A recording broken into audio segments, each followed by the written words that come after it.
Ave María Purísima. Para mí es una alegría poder estar con todos ustedes. Me siento contento. Tenía 16 años. Lo interesante del caso es que yo estuve en febrero del año 95 dándole clase a los pastores de las Asambleas de Dios. 16 años después vengo donde ustedes a decirles, no se vayan para allá. Cristo fundó una iglesia y estamos en nuestra iglesia. Gloria al Señor. Si usted trajo su Biblia, yo quiero invitarle que me acompañe en la segunda epístola de San Pablo a los Corintios, capítulo 11, versículo 3 y 4. A mí me gusta siempre preguntar, ¿quiénes han traído Biblia? Quiero verlas. Vamos a ver, Biblias. Cada vez son menos, fíjese, y eso me alegra. ¿Sabe por qué? Porque quiere decir que ya solo los que han traído Biblia no se la pueden de memoria. Los demás sí. A ver, quiero ver las Biblias otra vez. Miren cuántas Biblias. Ok, bájenla. Levanten los celulares. Cuando venga a la iglesia, a sus asambleas, a sus reuniones, le voy a dar un consejito para que no olvide la Biblia. Usted se fijó lo que acaban de hacer con este micrófono, ¿verdad?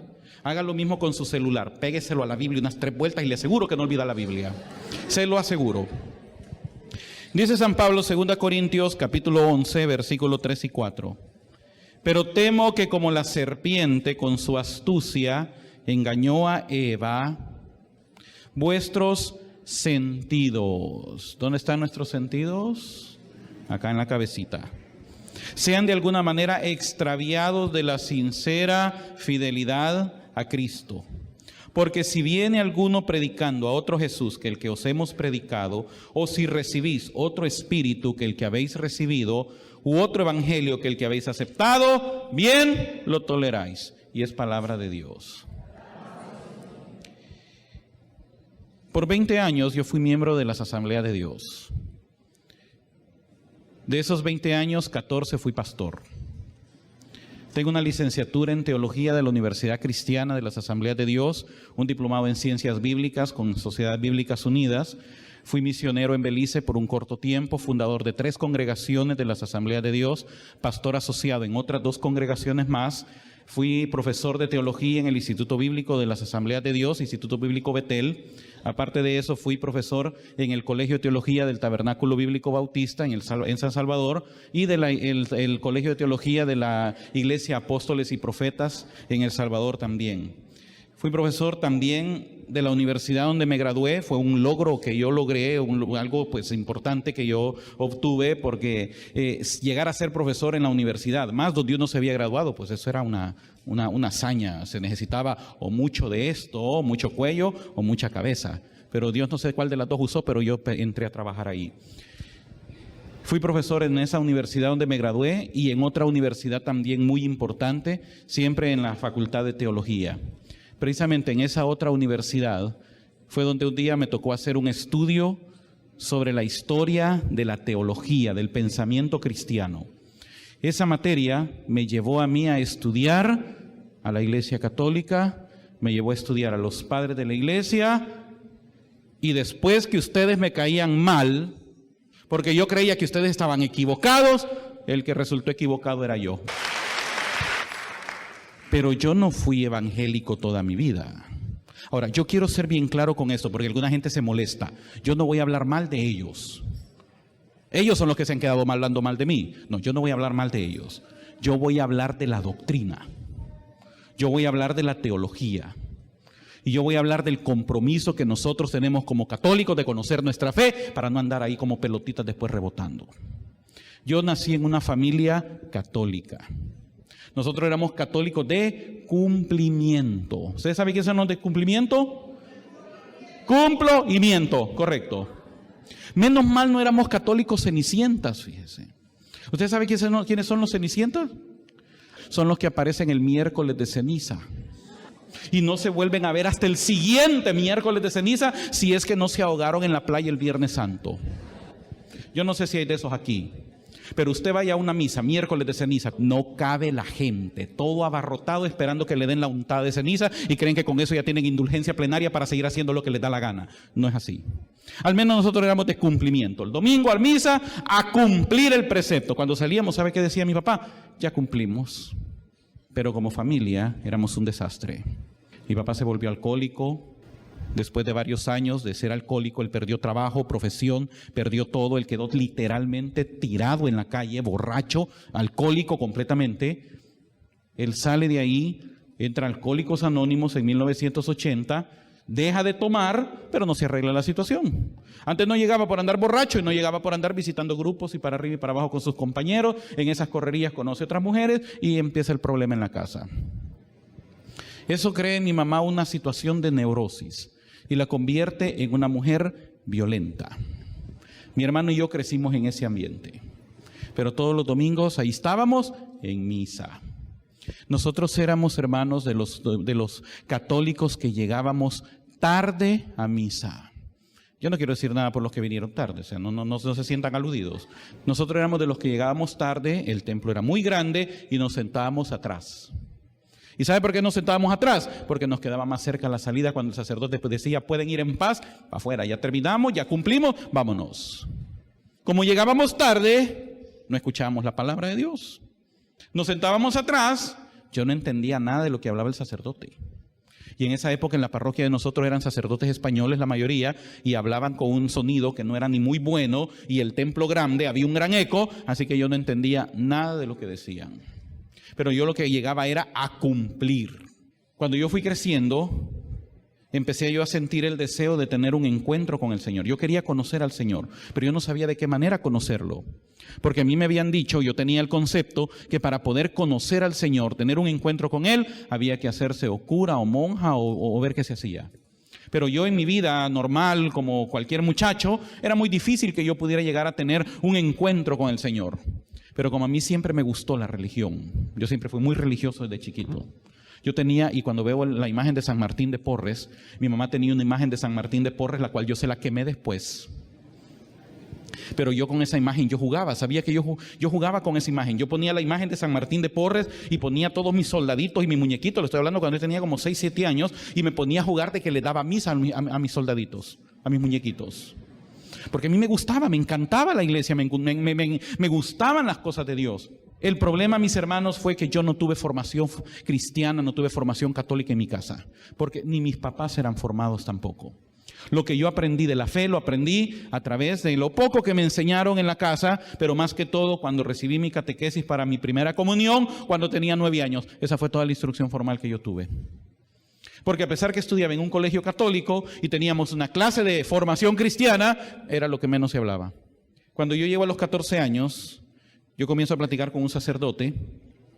Yo estudiaba en un colegio católico de jesuitas y comienzo a hablar con este sacerdote, a expresarle mi interés. El sacerdote era muy alegre, él era muy dinámico, siempre un buen grupo nos íbamos a la oficina de él porque él tenía una cantidad de paquines de Condorito. No sé si ustedes conocen a Condorito.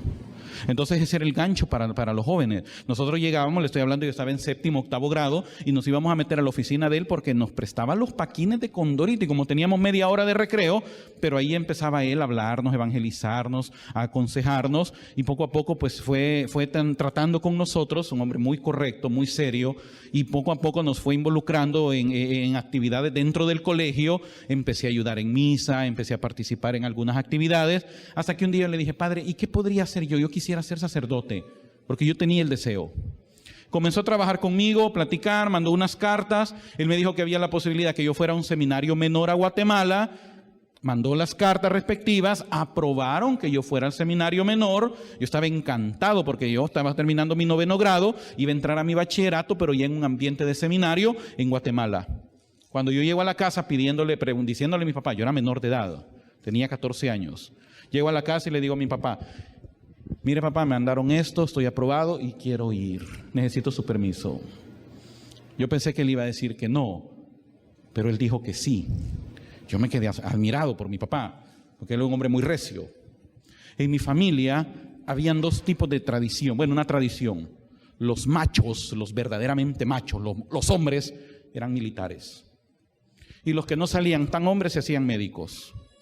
Así que la mayoría de mis primos eran militares y otro buen poco de primos eran médicos. Mi mamá quería que yo fuera médico, pero yo decía, médico, ¿qué van a decir mis primos de mí? Entonces yo era una confusión. Pero cuando yo dije, yo quiero ser cura, hoy sí van a pensar que yo me fui para otro lado, dije yo. Cuando yo llego donde mi mamá y le digo, mamá, yo quiero entrar a este seminario y estoy aprobado.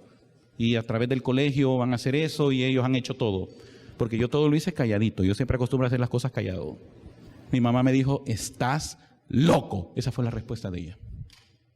¿Cómo se te ocurre que vas a ser cura? Además tenés 14 años, nunca has tenido novia, solo andas jugando y cuando te vengan a despertar las ganas de tener novia y veas las muchachas, no vas a poder hacerlo porque los curas no se casan, no pueden tener mujer y para que seas cura sin vergüenza, no, me dijo. Así, esa fue la respuesta de ella. Así que no me dejó entrar. El año siguiente yo me involucro con otros compañeros. Estos compañeros hacen una travesura, le dieron fuego al laboratorio del colegio, pero por el hecho de haber estado yo presente, para afuera. Me echaron del colegio. Así que el siguiente año el castigo fue que me puse en un colegio de menor categoría, pero este colegio era de las Asambleas de Dios. Lo primero que mi mamá me dijo fue, cuidadito con cambiarme de religión. Somos católicos, arruinados, pero éramos católicos. Somos católicos y cuidadito con cambiarme de religión. Así que yo entro a esa institución, mi primer día de clases, no conocía a nadie, pero a medida que fueron pasando los días, comienza el trabajo.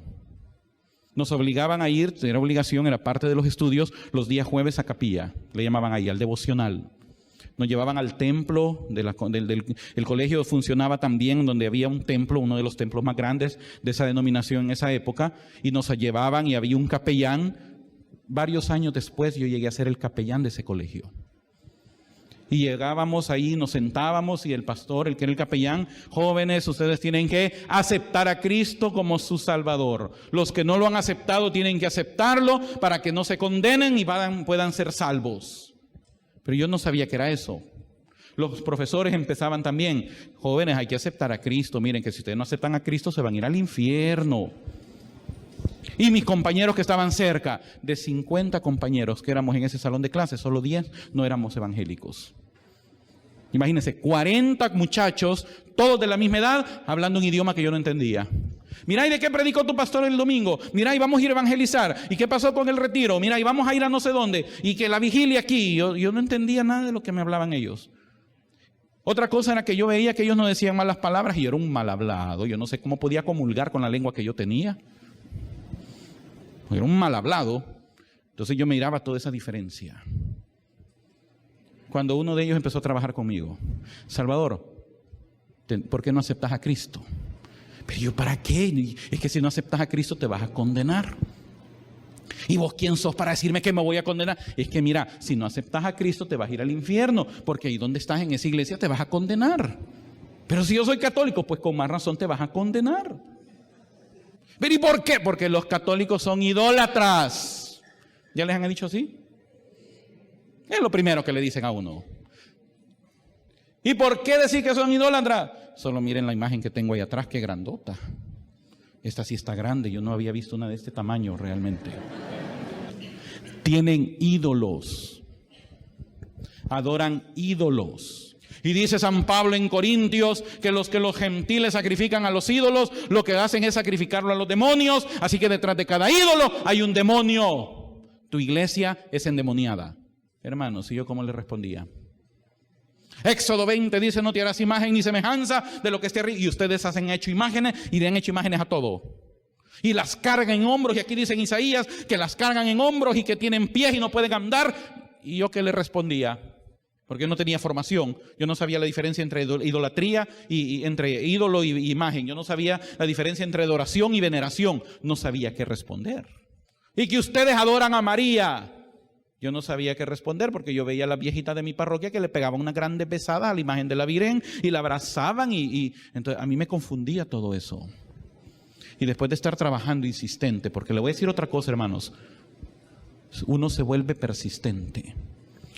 A mí me enseñaron después, cuando yo salí a evangelizar, que cuando yo llegaba a la casa de alguien, tocaba la puerta y salía, ¿me permite un momentito hablarle de la palabra de Dios? Y le ponía el pie en la puerta así. Para que no me la cerrara. Y si esa persona medio me abría la puerta y me dejaba, hasta que me la llevaba. Mire, bueno, ahora yo creo en el purgatorio.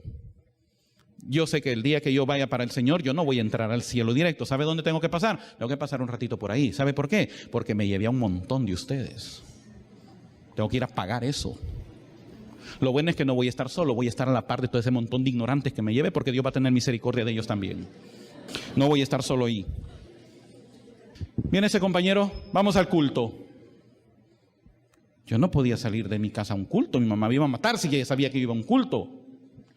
Y él empezó, vamos al culto. No, ni me digas eso. Y empezó a fastidiar tanto que hubo un momento que yo le dije, ¿sabes qué? Está bien, vamos, este domingo llego, te voy a ir a traer. Porque eso también me enseñaron a mí. Una vez a uno le decían, voy a ir al culto, yo lo iba a traer como sea y a donde sea. No, si te asomas a la casa ni te va a dejar entrar mi mamá, ni me va a dejar salir a mí, porque ella sabe que soy evangélico y sabe que en el culto me lleva. Yo voy a llegar. Y no llegué.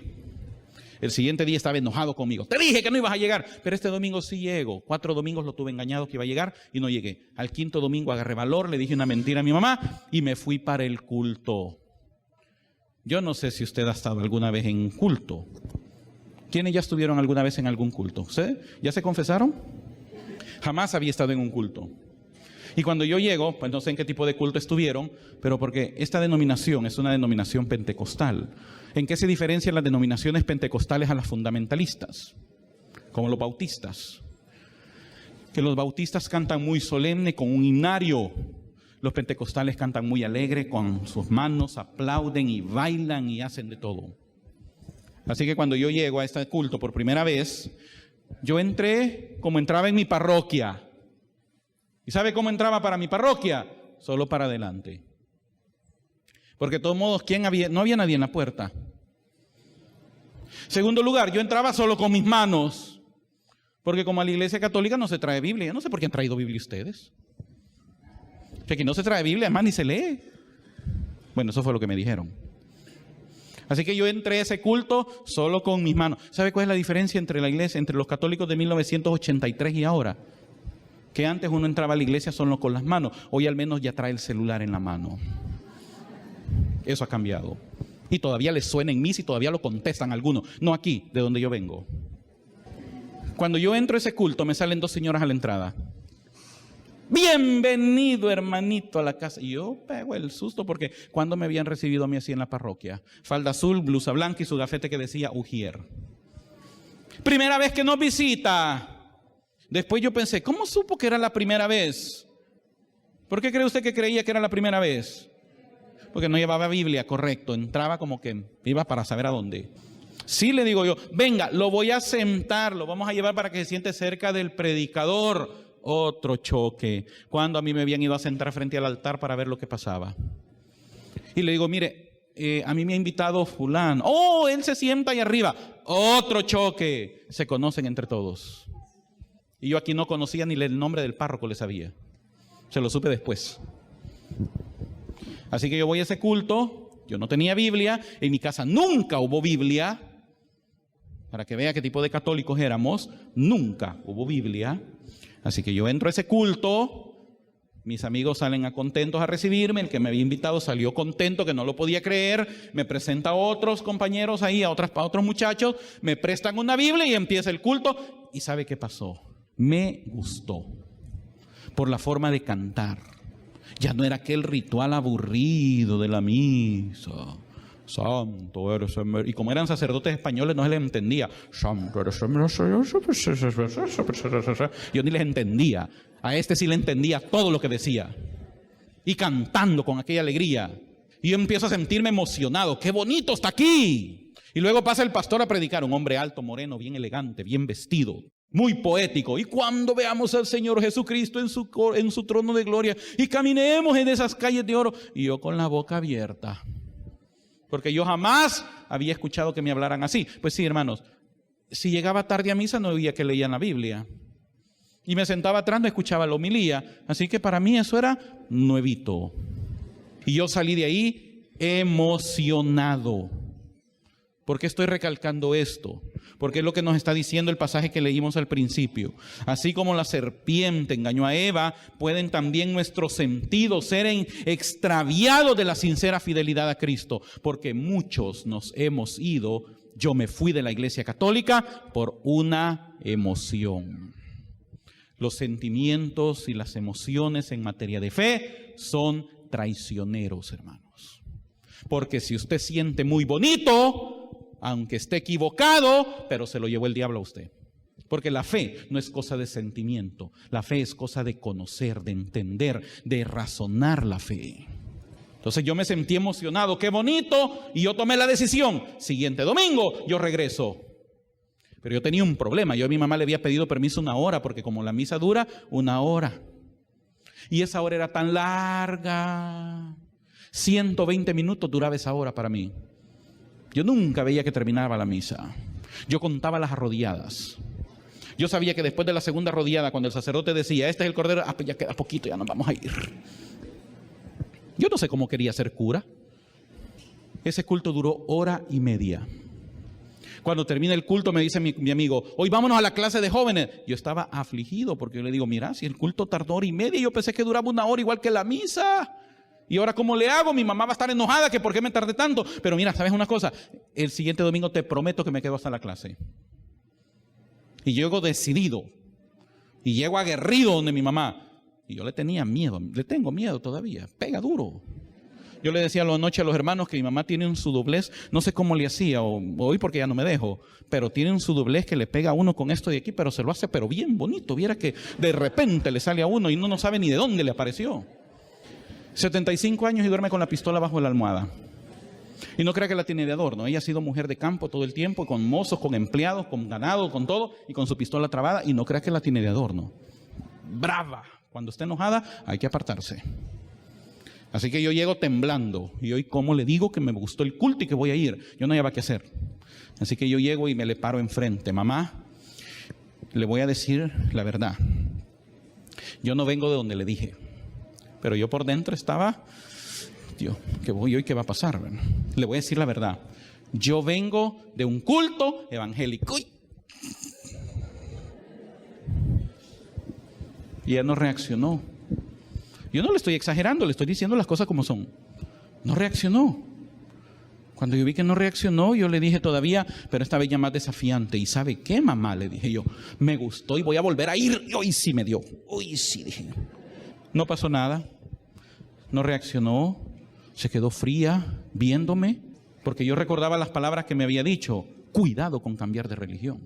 Pero ella solo se me queda viendo y me dice, bueno, me dijo, si crees que ahí está tu salvación y la de nosotros, andate, me dijo. Y se fue. Y me abrió las puertas. 2 días después le digo a un compañero que cómo era eso de aceptar a Cristo. ¿Querés aceptar a Cristo? Sí, yo quiero saber qué es eso. Me lleva donde uno de los pastores que era profesor de nosotros e hice mi oración del pecador. Acepté a Cristo. Eso fue el 30 de agosto de 1983. Siguiente día yo cumplía años, cumplía 16 años. Y le digo, y mi mamá me dice, ¿qué quieres de regalo? Una Biblia. Para el domingo llegar con Biblia. No, pero vos estás loco, ¿querés otra cosa? No, una Biblia. Y me compró una Biblia, mis hermanos, que fue la primera Biblia que entró en mi casa. Una versión Reina Valera 1960, porque esa es la que me habían dicho que tenía que comprar. Así que llego el siguiente domingo con mi Biblia al culto, contento, emocionado. Y después del culto me quedo en la clase de jóvenes. ¿Sabe a qué hora llegaba al culto? A las 8 de la mañana. ¿Sabe a qué hora salía de la clase de jóvenes? A las 12 del mediodía. 4 horas allá adentro, cuando para mí 1 hora de misa era tan larga. Ahora yo pasaba 4 horas y todavía sentía que me hacía falta. Claro, me hacía falta algo grande, que ya vamos a ver qué era. Y así pasaron 3 meses. A los 3 meses me dice el maestro de jóvenes, bueno, Salvador, usted, Salvador, ya no puede venir aquí a la clase porque tenés que pasar a la siguiente etapa, que es la clase de bautismo. Pero ¿y para qué la clase de bautismo? Para que te bautices. Pero si yo ya estoy bautizado, ¿y en qué iglesia te bautizaron? A mí me bautizaron en la iglesia católica. Eso no sirve.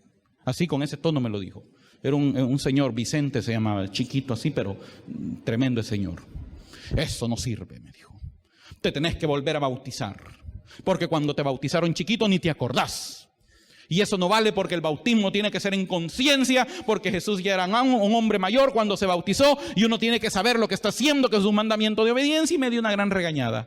Así que el siguiente domingo yo estaba en la clase de bautismo. ¿Qué me enseñaron en la clase de bautismo? Que había un Dios Padre Todopoderoso, Creador del cielo y la tierra, que ya lo sabía, que había un solo Señor Jesucristo, Hijo de Dios, Dios hecho hombre, se engendró en el seno de la Virgen María, se hizo hombre por nosotros, murió en la cruz por mis pecados, derramó su sangre. Solo la sangre de Cristo me salva. Murió, fue sepultado, resucitó al tercer día, subió al cielo y viene por segunda vez. Me dijeron que nació de María la Virgen, que María fue virgen antes, durante y después del parto. Pero después me empezaron a cambiar las historias. Pero fueron por poquitos. Porque aquí le voy a decir una cosa, hermanos. Lo que ustedes están por escuchar, yo le decía al Padre, esta ha sido una de las más grandes imprudencias de este señor. Porque lo que él dice abiertamente y aparece en internet y lo venden públicamente, eso no se le dice a la gente públicamente en un medio de comunicación. Esas cosas yo se las enseñaba después a mi gente, así en clases, en grupos pequeños. Nunca en culto, sino que nada, ya cuando estábamos en clases de formación. Y yo quiero que escuche esta grabación. Porque a mí me enseñaron, después de todo esto, que María, la María de la Biblia, no es la misma María de la Iglesia Católica. Me dijeron que María de Nazaret, que aparece en la Biblia, era una mujer virtuosa, una mujer excelente, cuyos méritos le hicieron merecer ser la madre del Señor, pero que no era una mujer excepcional. Que ella fue escogida, como pudo haber sido escogida cualquiera de ustedes. Y cuando fue escogida y Dios le anunció, si ella hubiera dicho que no, pues Dios va a escoger a cualquier otra, a la primera que le dijera que sí. Pero que una vez nace Jesús, María queda relegada. María no es importante. María simplemente fue el vaso usado por Dios para que Dios pudiera encarnarse. Es más, si María no creía que Jesús era el Mesías, también se condenaba. Porque era una mujer pecadora, como todas ustedes. Me dijeron que la Iglesia Católica fue fundada por el emperador romano Constantino en el año 313. Constantino lo que hizo fue paganizó la iglesia. ¿Ya han escuchado ustedes esa historia? Lo que él hizo fue paganizar la iglesia. ¿Qué significa eso? Que todas sus ídolos, todas sus creencias babilónicas, esotéricas, satánicas, lo que hizo fue cambiarle nombre y ponerle nombre cristiano. Por ejemplo, María.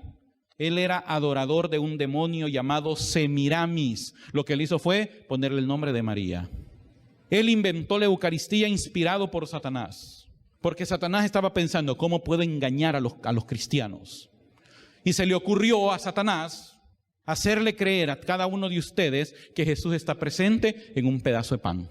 Y que el sacerdote lo que está haciendo en el momento de la consagración no está consagrando el cuerpo de Cristo. Lo que está haciendo es un conjuro satánico. Está elevando una oración secreta que ellos se aprenden para invocar demonios, para que los demonios vengan y desciendan sobre esas hostias, para que cuando usted abra la boca y le metan esa hostia, lo que usted está recibiendo son legiones de demonios que están entrando en usted. Me dijeron, como les repito, que María era un demonio. Y este pastorcito comete el error. Este señor se llama Gary Lee. Este es un señor, es un pastor. Vamos a ver qué me pasó aquí. Que está en la ciudad de Dallas, Texas. Providencialmente el Señor permitió que yo tuviera acceso a esta información, a este material. Logré sacarle el audio para que yo se los enseñe y se los ponga a ustedes. Para que ustedes oigan lo que enseña. Ahora, yo solo le pido a ustedes, solo les pido un poco de prudencia porque usted va a escuchar lo que se enseña realmente. La falsedad de la mariología. 1 Timoteo 2:5 dice: hay un solo Dios y un solo mediador entre Dios y los hombres, Jesucristo hombre. No se oye bien, ¿verdad? Y en Hechos 4:12 dice: no, la falsedad de la mariología. Ay, que eso tiene falso. 1 Timoteo 2:5 dice: hay un solo Dios y un solo mediador entre Dios y los hombres, Jesucristo hombre. Y en Hechos 4:12 dice: no hay otro nombre dado a los hombres en quien podamos ser salvos, si no es el rosario. ¿Qué tal casada con Manuel Pedrosa? No, Rosario. ¿Qué tal casada con Manuel Pedrosa? No, Rosario. Mateo 6:7, la falsedad de la mariología. 1 Timoteo 2:5 dice: hay un solo Dios y un solo mediador entre Dios y los hombres, Jesucristo hombre. Y en Hechos 4:12 dice: no hay otro nombre dado a los hombres en quien podamos ser salvos, si no es en el nombre de Jesucristo. Pero en todos los países del mundo existe el sustituto. Existe la doña, la mujer, la demonia, la mona esta. Llámese Muna, llámese Hasnagora, llámese Isis, llámese Catina, llámese Pedrita, llámese Lupe. como en México es la misma mona esta que lo que ha hecho es tomar el lugar que le corresponde solamente a Jesucristo, el Hijo de Dios. Oye, mi hermano, así se le trata a María. Mona, demonia. Ahora escuche lo que dice con respecto al rosario. Rosario, que está casada con Manuel Pedrosa, no, Rosario. Mateo 6:7 dice: no hagáis oraciones repetitivas. Cuando Jesús dijo eso, es un error de traducción. Jesús no dijo no hagan oraciones repetitivas, sino que él dijo cuando ustedes oren, no hablen mucho, como los paganos, porque Dios ya sabe lo que necesitan. No dijo no estén haciendo oraciones repetitivas. Vamos a ver. ¿Sabías tú que esta práctica viene de los árabes del año 1100, 1200 por allá? Y aún en el mundo entero, en los musulmanes todavía tienen la cadena de bolitas y ahí andan ahí repetitivamente haciendo y diciendo y no sé qué. Esto es una tontería, hermanos. Y hay millones y millones de católicos que andan con sus rosarios. Oye, el rosario es una tontería. Las ventanas de los carros, de las casas, los cuelgan, hasta se los ponen en el pescuezo, duermen con él, se bañan con él. Ay, el rosario, Dios te salve María, llena de gracia, Padre nuestro que estás en el cielo, Ave María. Burlándose. Uy, ahí andan. Andan hasta viendo novelas y Dios te salve María, Padre nuestro que estás en el cielo, que todos los funerales y los velorios del mundo entero, las mismas viejitas católicas. Ahora agárrese por lo que viene, porque esto es fuerte. Parece que las tienen guardadas y almacenadas en un closet y cuando llega el velorio las sacan a todas, igualitas. Todas están entre 60 y 85 años. Son 10 a 15 viejitas y las ponen en las mismas sillas, parece un coro. Y tú entras al velorio y está el cadáver ahí, el cuerpo, el fulano, todo frío y la viejita está ahí. Dios te salve, Dios te pierda María, llena de gracia, Señor contigo, maldita eres entre todas las mujeres, ¿quién sabe qué hay por ahí? Oyó como maldijo a María. Y sabe que este señor, cuando comienza esta prédica, él dice, te voy a dar 10 razones para que te salgas de esa maldita iglesia católica de una vez. Así comienza. Y empieza a despotricar contra la iglesia. Mis hermanos, esto es lo que le enseñan a uno. Hay muchos dicen, y es que este hermano no es muy ecuménico, es muy fuerte. Hermano, yo vengo de ahí, yo sé lo que hay allá. A mí no me van a dar atol con el dedo. Yo les venía sonriendo a ustedes. Y le voy a decir una cosa, hay dos tipos de anticatolicismo en el protestantismo. El abiertamente descarado como el de este señor y el hipócrita solapado como era yo. ¿Sabe cómo era yo? Sonrisa, Dios la bendiga, hermanita. También es mi hermana, aunque por dentro semejante pagana inconversa. Venga, acompáñenos a la iglesia. Y en el culto, cuando yo era pastor, yo no le decía estas cosas en mi culto, en la gente. Yo no se los decía de ninguna manera, porque yo había aprendido una estrategia. Una vez un pastor nos enseñó que cuando, y dijo, yo era profesor, ya era profesor, pero yo aprendí la estrategia en esa época. Él le dijo a todos los que estaban estudiando para pastor, el triple de lo que están ustedes aquí. Y dijo, cuando ustedes sean pastores, nunca hablen mal de la iglesia católica. Nunca le digan que son la gran ramera. Nunca le digas que son guarida de demonios. Nunca le digas que son idólatras. Al contrario, trátelo bien. Dígales hermanitos.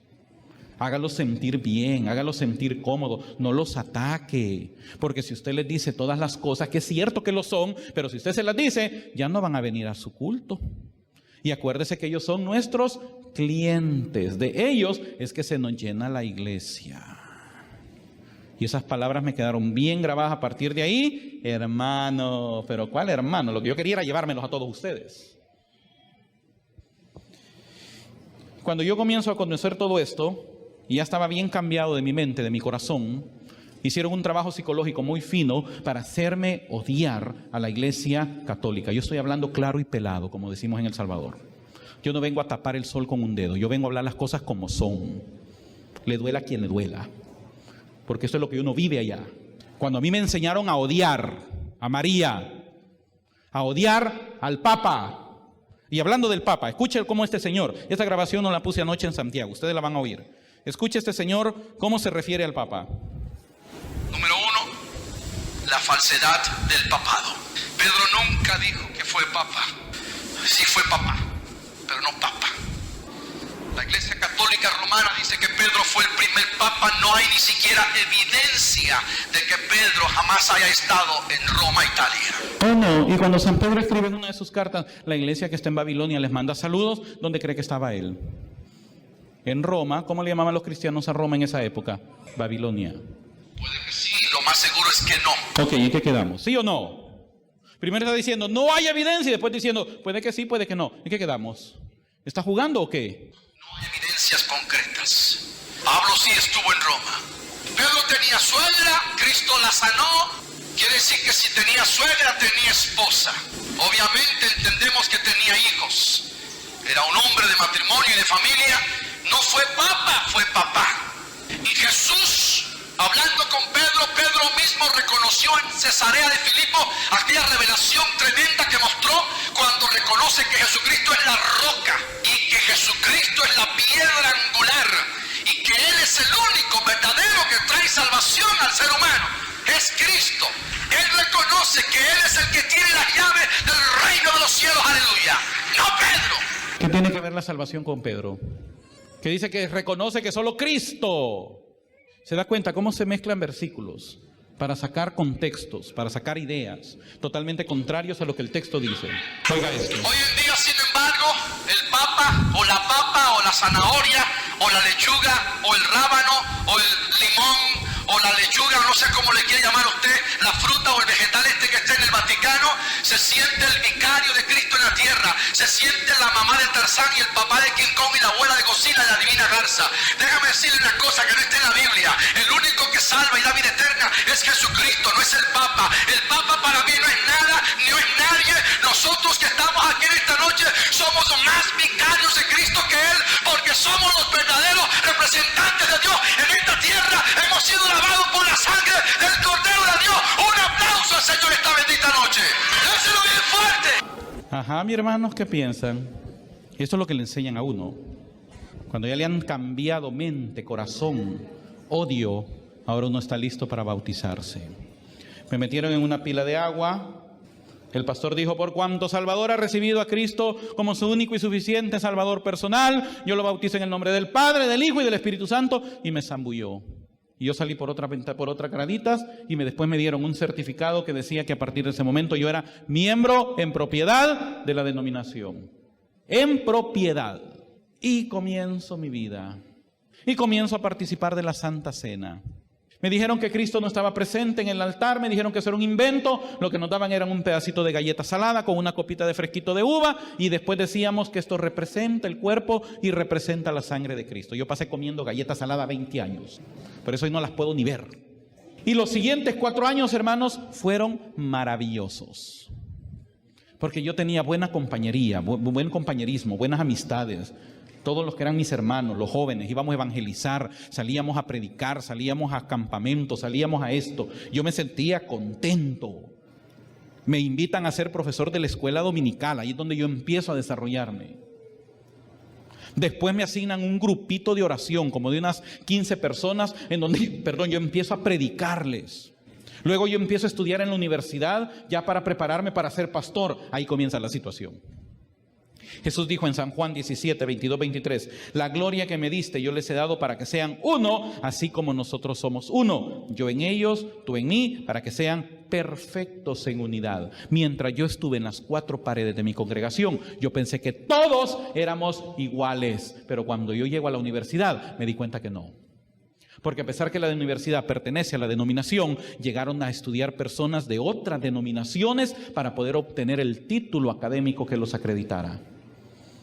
Entonces venía gente de otras congregaciones y empecé a darme cuenta que habían otras creencias.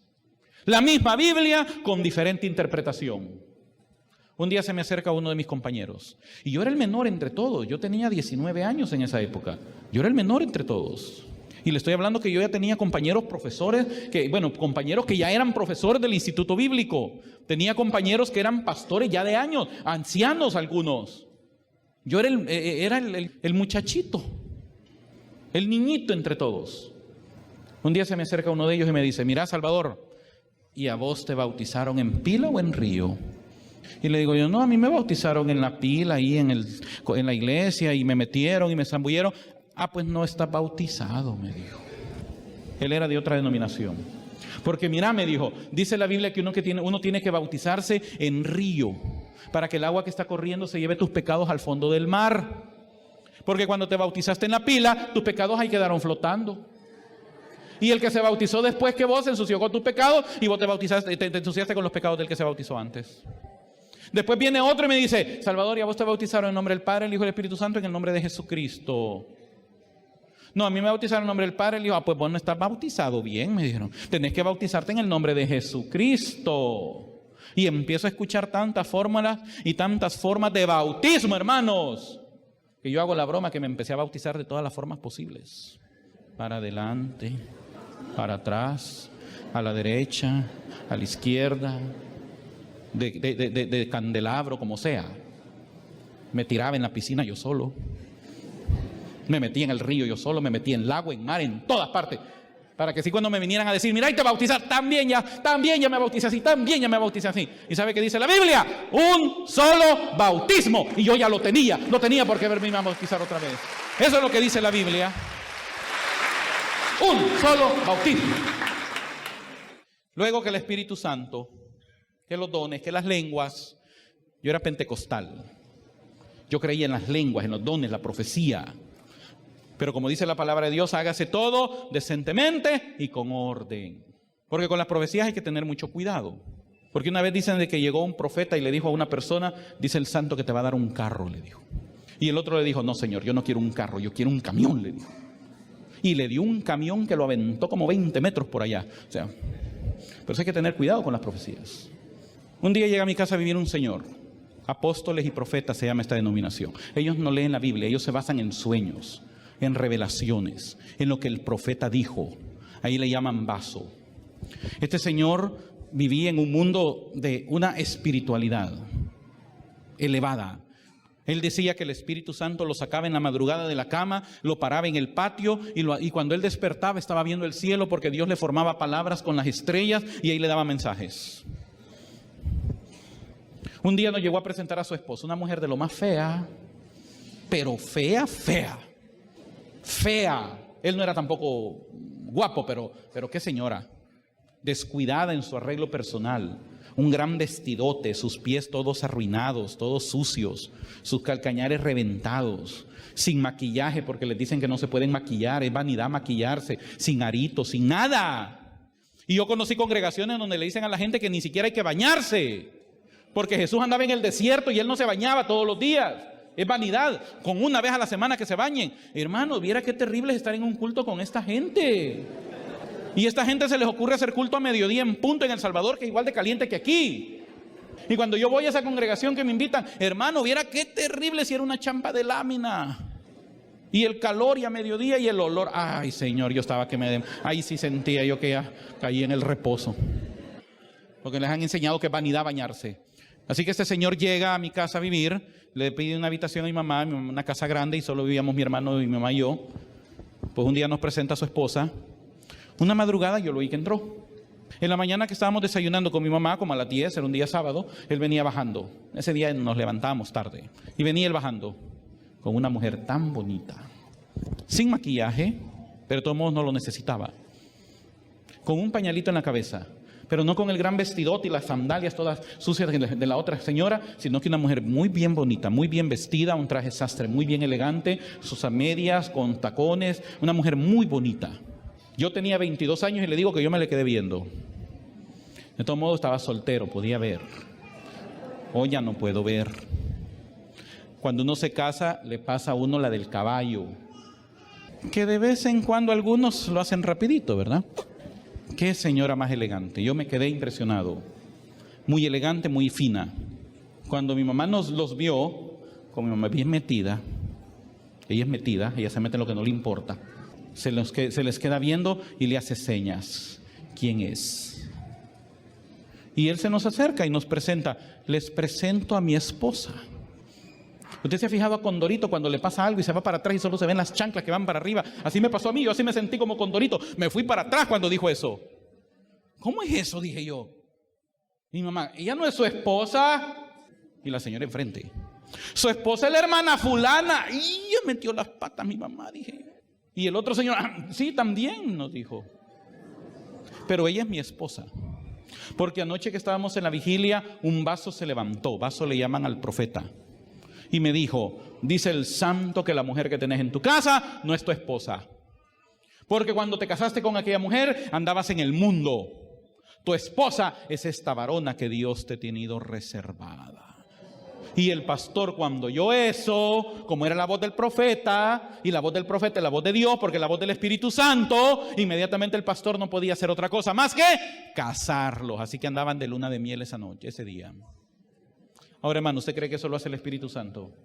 Y si yo le contara todas las cosas que yo vi en nombre del Espíritu Santo, violaciones, fraudes, desfalcos, porque el Espíritu me ha dicho que el Señor me ha revelado que usted me tiene que dar su casa, y Dios le va a dar una casa más grande, y la bendita casa nunca llegó. El Espíritu me ha dicho que su señorita, su hija de 15 años, tiene que venirse conmigo una noche de vigilia, porque el Señor le quiere dar grandes dones. El gran don era una gran barriga que le entraba a la muchachita. Y vi tantas sinvergüenzadas, hermano, que ¿sabe qué pasaba en mi corazón? A mí me dolía. A mí me dolía porque yo decía, bueno, entonces ¿en qué estamos? ¿En qué estamos? Se supone que nosotros tenemos la verdad. Se supone que la Iglesia Católica está equivocada. Se supone que esta es la gran ramera del Apocalipsis. Se supone que es guarida de demonios. Se supone que nosotros somos columna y baluarte de la verdad. Cristo se ha revelado en nosotros. ¿Por qué razón? Entonces, estamos emproblemados. En el año 2000, yo voy a una reunión de pastores. Nos reuníamos solo pastores en un canal de televisión, todos los lunes en la mañana. Y eso fue en junio, 1 de junio del año 2000. Nos reuníamos solo pastores. Y ese día el pastor que le toca predicar dice, hermanos, dice la palabra de Dios en 1 Corintios 11:24, esto es mi cuerpo que por vosotros es partido. Yo pensé cuando él dijo eso que iba a hablar de la Santa Cena. Pero dijo, hermanos, este versículo lo hemos cumplido a cabalidad. Él no era de mi denominación, era de otra. Ahí nos reuníamos de diferentes. Eran unos pleitos teológicos, hermanos, que usted no se imagina. Y él dice, este versículo lo hemos cumplido a cabalidad, porque Jesús dijo, esto es mi cuerpo que por vosotros es partido, y ustedes y nosotros hemos partido el cuerpo de Cristo, lo hemos hecho pedazos, lo hemos dividido, nos hemos peleado, nos hemos enemistado, y eso a mí me terminó de estremecer. Hermanos, yo pasé muchos años luchando en contra de las divisiones de la iglesia. Porque yo decía, ¿cómo es posible que nosotros estemos tan divididos entre nosotros? Si Jesús dijo claramente que vamos a ser perfectos en unidad. ¿Y por qué tenemos tantas denominaciones? ¿Sabe usted cuántas denominaciones hay? Hay más de 40,000 denominaciones y el número sigue creciendo. Porque el 99.99% de las congregaciones protestantes, mi querido hermano, se fundan y se han fundado por divisiones. Que yo me enojé con el pastor y me llevé a la mitad de su congregación y alquilamos otro local y ahora ya somos allá otra congregación. Y ahora vengo yo y le digo a mi gente, nunca vayan a volver a ir donde aquel pastor, porque aquel pastor no tiene sana doctrina. Nosotros tenemos sana doctrina. Y el otro, nunca vayan a ir allá donde los rebeldes que se han dividido. Pleitos, enemistades. Todas las congregaciones, mis hermanos, todas las congregaciones protestantes son producto de división. Que me muestren una que no lo ha sido. Hablamos con el padre de una congregación muy grande aquí en su país. Yo le decía al padre, ¿pero de dónde viene? Oh, la fundó fulano. ¿Pero este fulano de dónde viene? Porque hay que buscar la historia. Porque hay una división, hay un pleito. Y cuando yo comienzo a ver todas estas cosas, hermano, en mí entra un conflicto moral. Pero después empezó el conflicto teológico. En Apocalipsis 17, versículo del 1 al 6, Apocalipsis nos habla de la gran ramera y escuche lo que dice. Vino entonces uno de los 7 ángeles que tenían las 7 copas y habló conmigo diciéndome, ven acá y te mostraré la sentencia contra la gran ramera, la que está sentada sobre muchas aguas, con la cual han fornicado los reyes de la tierra y los moradores de la tierra se han embriagado con el vino de su fornicación. Y me llevó en el espíritu al desierto y vi a una mujer sentada sobre una bestia escarlata llena de nombres de blasfemia, que tenía 7 cabezas y 10 cuernos. Y la mujer estaba vestida de púrpura y escarlata. ¿Qué color es el púrpura? Es el morado. ¿Cómo se va a vestir en la iglesia hoy en Adviento? ¿Cómo se viste en Cuaresma? Y dice que estaba vestida de escarlata. ¿Qué color es el escarlata? ¿Cómo se visten los cardenales? ¿Cómo se viste en Pentecostés? Entonces, si la iglesia católica se viste de morado y de rojo y la gran ramera del Apocalipsis se viste de morado y de rojo, entonces la iglesia católica es la gran ramera. Mire qué asociación. Por eso tenga cuidado, no se ande vistiendo ni de rojo ni de morado, porque quién sabe qué le van a decir a usted. Tenga cuidado. Dice que la mujer estaba adornada de oro, de piedras preciosas y de perlas. Toda la riqueza que tiene el Papa. ¿Ya oyó cómo despotricó contra el Papa? ¿Cómo se habla? ¿Cómo se ataca al Papa? Y tenía en la mano un cáliz de oro lleno de abominaciones y de la inmundicia de su fornicación. Es la copa que el sacerdote levanta, que está llena de abominación y de fornicación. Hermanos, ¿qué tiene esa copa? ¿Qué tiene la copa? A mí me dijeron que estaba llena de abominación. Pero yo después me pongo a pensar, ¿quién es el único que abomina la sangre de Cristo? ¿Quién? Ay, hermano, qué terrible. Entonces yo no sé de qué lado estaba. Y luego dice que la mujer estaba ebria de la sangre de los santos y de la sangre de los mártires de Jesús. Son todos los que la Iglesia Católica ha matado por todos los siglos porque no han querido ser católicos. Pero cuando yo comienzo a estudiar la Iglesia, empiezo a sacar, mi diplomado de Ciencias Bíblicas, aquí viene otro conflicto teológico. La Biblia que yo tenía, Reina Valera, 1960. ¿Sabe usted de dónde viene la Biblia? ¿Sabe usted la historia de la Biblia? Esa Biblia que usted tiene, la gente no sabe la historia de esa Biblia. El Antiguo Testamento fue escrito por los judíos, para judíos, la ley, los escritos, los profetas. Fue una serie de tradiciones, se le llama tradición, enseñanza. Al principio fue oral, después fue escrito. Los judíos establecieron o tradujeron una Biblia por petición del imperio griego, ya después de la época de Malaquías, que esta Biblia se llamó la Septuaginta, la versión griega, y por los años 200 antes de Cristo. Esa fue la Biblia que los judíos empezaron a usar. ¿Por qué se llama Septuaginta o versión de los 70, la versión griega? Todos los textos hebreos traducidos al griego, pero ahí incluyeron unos libros que hasta ese momento no se habían incluido en la lista que se ocupaba antes, que era de Génesis a Malaquías. En esa época, ya después de los macabeos y todo, se empezó a producir otra literatura que después los judíos la incorporaron como escritura y la consideraban como escritura. Esos libros son Tobías, Judith, Primera y Segunda Macabeos, Baruch, Sabiduría, Eclesiástico, parte griega de Daniel y de Esther. Y mucha más literatura, pero que esos fueron los que fueron entrando a la Septuaginta. Cuando Jesús estuvo en la tierra, los judíos ocupaban la Septuaginta. Esta era la Biblia que ellos ocupaban. Esta era la Biblia que ocupaba Jesús. Cuando yo estudio ese diplomado en Ciencias Bíblicas, yo estudié un libro que se llama Breve Historia del Canon Bíblico, para que se lo busque en internet. Yo creo que ya no lo venden en las librerías, pero se puede pedir o por internet o se puede pedir a través de un CD. Breve Historia del Canon Bíblico. El autor se llama Gonzalo Báez Camargo. Yo le invito a que usted lea ese libro. Gonzalo Báez Camargo fue un teólogo, un biblista, traductor protestante. Él fue del equipo de traducción de la Biblia Dios habla hoy. Él escribe este libro llamado Breve Historia del Canon Bíblico, y él dice en ese libro: los cristianos, escuche, al tratarse del Antiguo Testamento, o sea, de la escritura conocida hasta aquel entonces, utilizaron a tal punto la versión griega Septuaginta, que esta vino a ser de hecho la Biblia de la iglesia primitiva. Choque para mí. ¿Cómo es eso? La Septuaginta fue la Biblia de la iglesia primitiva. Pero si la Septuaginta tiene libros que no son inspirados, sigue diciendo este autor, y no hay bases documentales para pensar que en un principio hayan hecho distinción entre unos libros y otros que contenía. Con toda probabilidad, lo dice, le estoy leyendo un libro de un teólogo muy respetado protestante. Con toda probabilidad consideraban toda la colección como escritura inspirada divinamente. ¿Qué es lo que dice San Pablo a Timoteo? Toda la escritura es inspirada por Dios. ¿A qué escritura se refiere San Pablo? No se refiere a la Biblia, porque la Biblia no se había terminado de escribir. Ni siquiera San Pablo sabía que sus cartas, sus escritos, iban a formar parte de lo que hoy le llamamos Biblia. Ni siquiera sabía eso Pablo.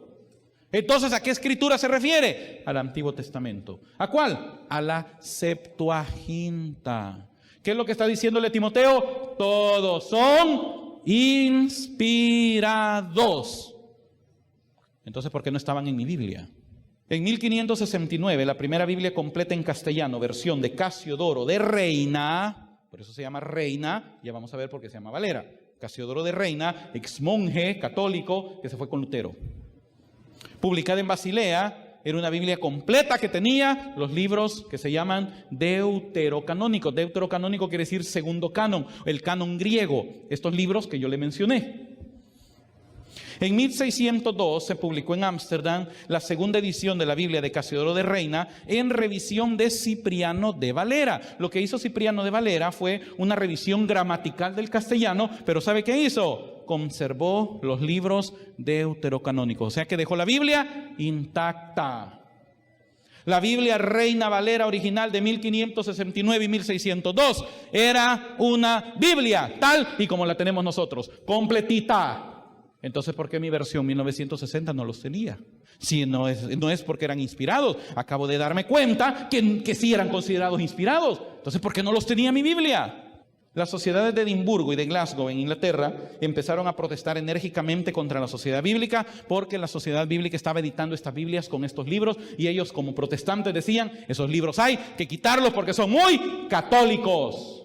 Si usted los leyera, yo le cuento al padre que en mi año de crisis, a mí me asignaron, Dios fue providencial, a mí me asignaron esa materia de libros apócrifos.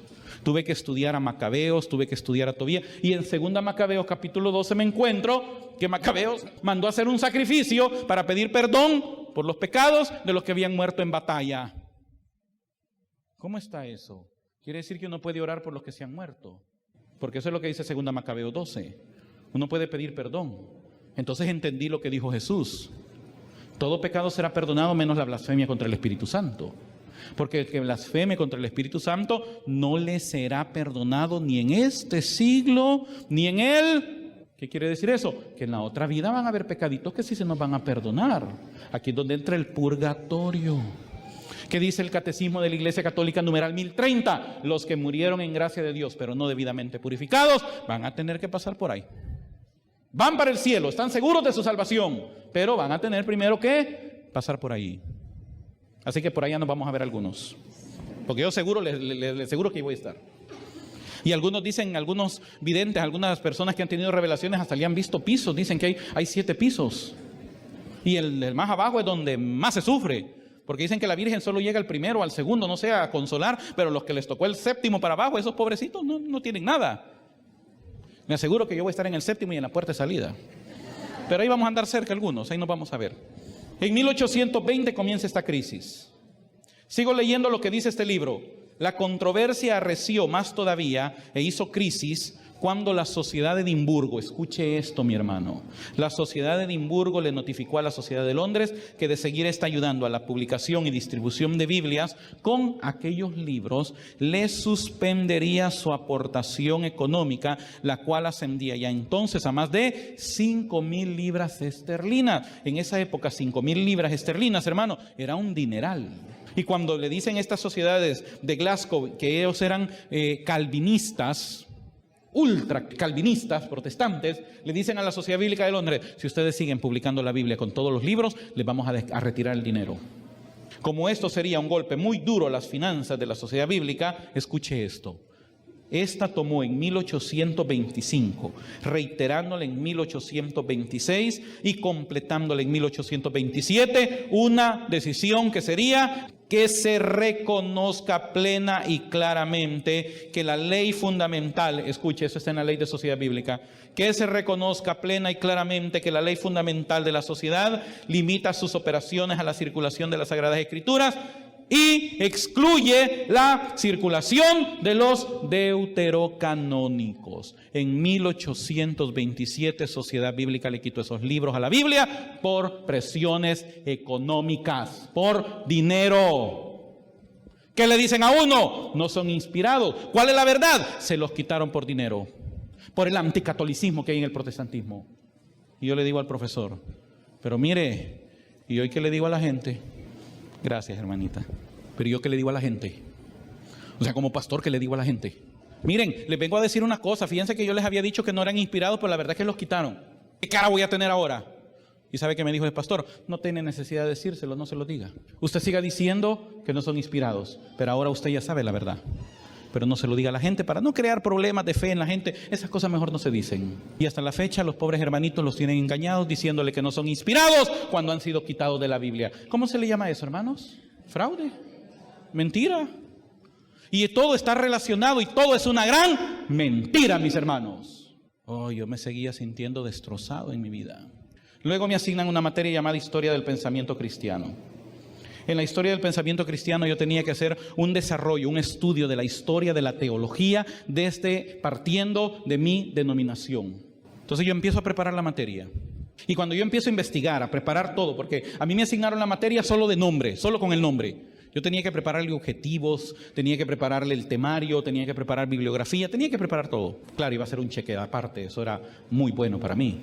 Así que empiezo a preparar el plan de clase y dije, voy a partir de mi denominación, Asamblea de Dios, mejor del movimiento neopentecostal, que es en el que estamos, de dónde surge el pentecostalismo. Y empiezo a rastrear mi denominación como pentecostales. Se le llama pentecostales porque en 1910 un grupo de presbiterianos, de bautistas, de metodistas, gente que no cree en estas manifestaciones del Espíritu, empezaron a tener reuniones, empezaron a orar, empezaron algunos a hablar en lenguas, a caer en trance y en profecía. Entonces empezaron a decir que un nuevo Pentecostés había venido en la iglesia. Por eso se llaman pentecostales, porque supuestamente ellos están viviendo un nuevo Pentecostés donde el Espíritu Santo volvió a derramarse.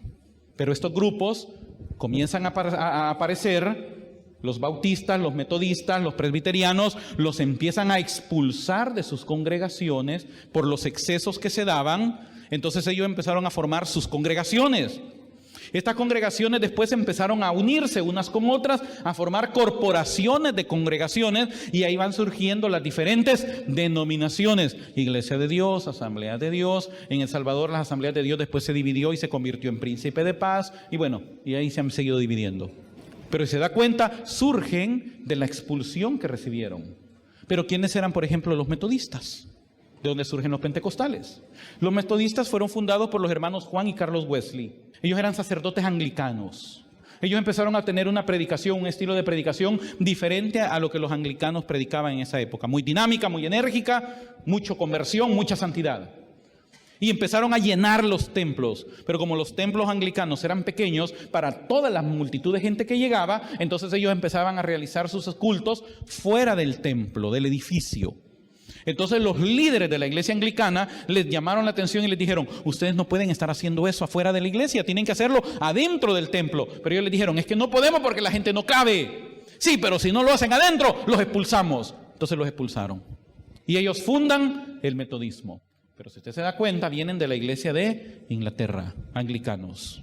¿Quiénes son los anglicanos? Por los años 1500, el rey Enrique VIII le manda una carta al Papa, pidiéndole autorización para anular su matrimonio, para poderse divorciar de su esposa y poderse casar con su amante.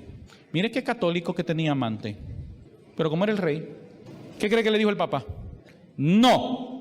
Entonces vino Enrique VIII y ¿qué dijo? Bueno, señor, usted manda allá, yo mando aquí, y a partir de ahorita yo soy la cabeza de la iglesia de Inglaterra.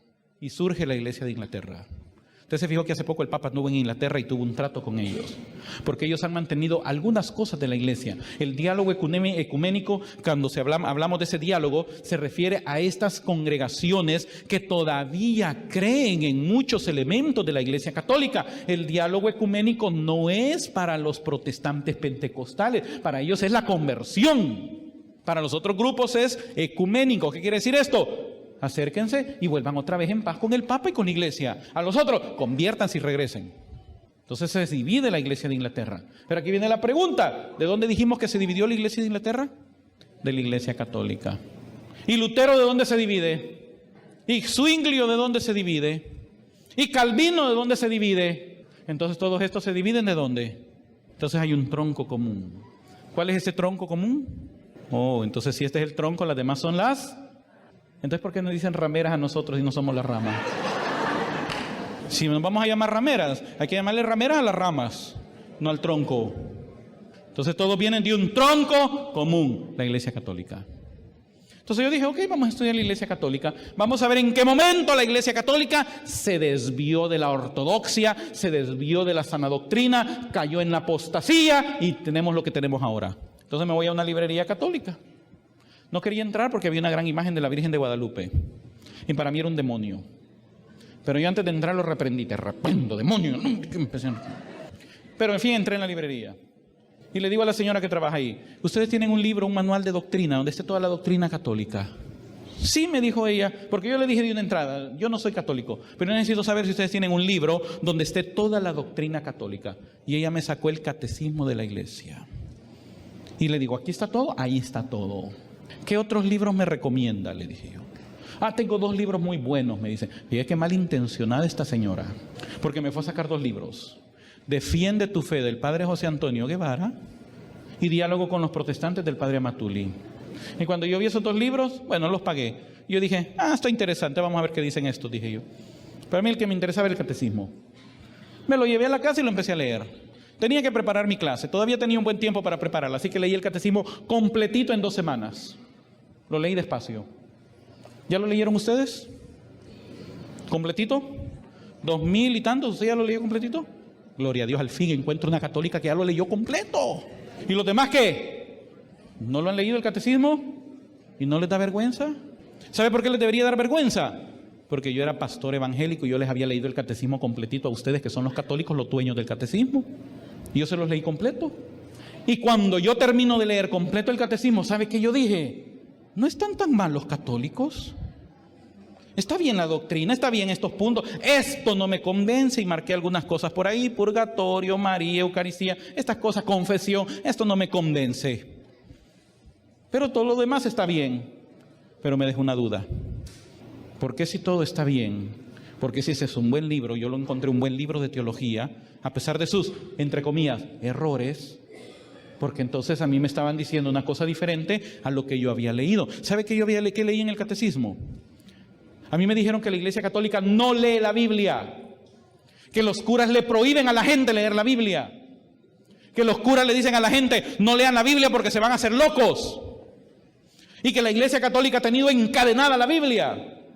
Y encuentro en el catecismo que dice, la Iglesia recomienda insistentemente la lectura asidua de las Sagradas Escrituras, porque ahí encontramos la ciencia suprema de Jesucristo. Choque para mí. Bueno, ¿cómo es esto? La Iglesia está diciendo que hay que leer la Biblia. Entonces lo que hice, lo voy a leer otra vez, porque hoy sí tengo que ver que tiene errores. Y lo leí la segunda vez, pero esta vez lo leí con ganas, porque le quería encontrar errores. Y lo leí en una semana.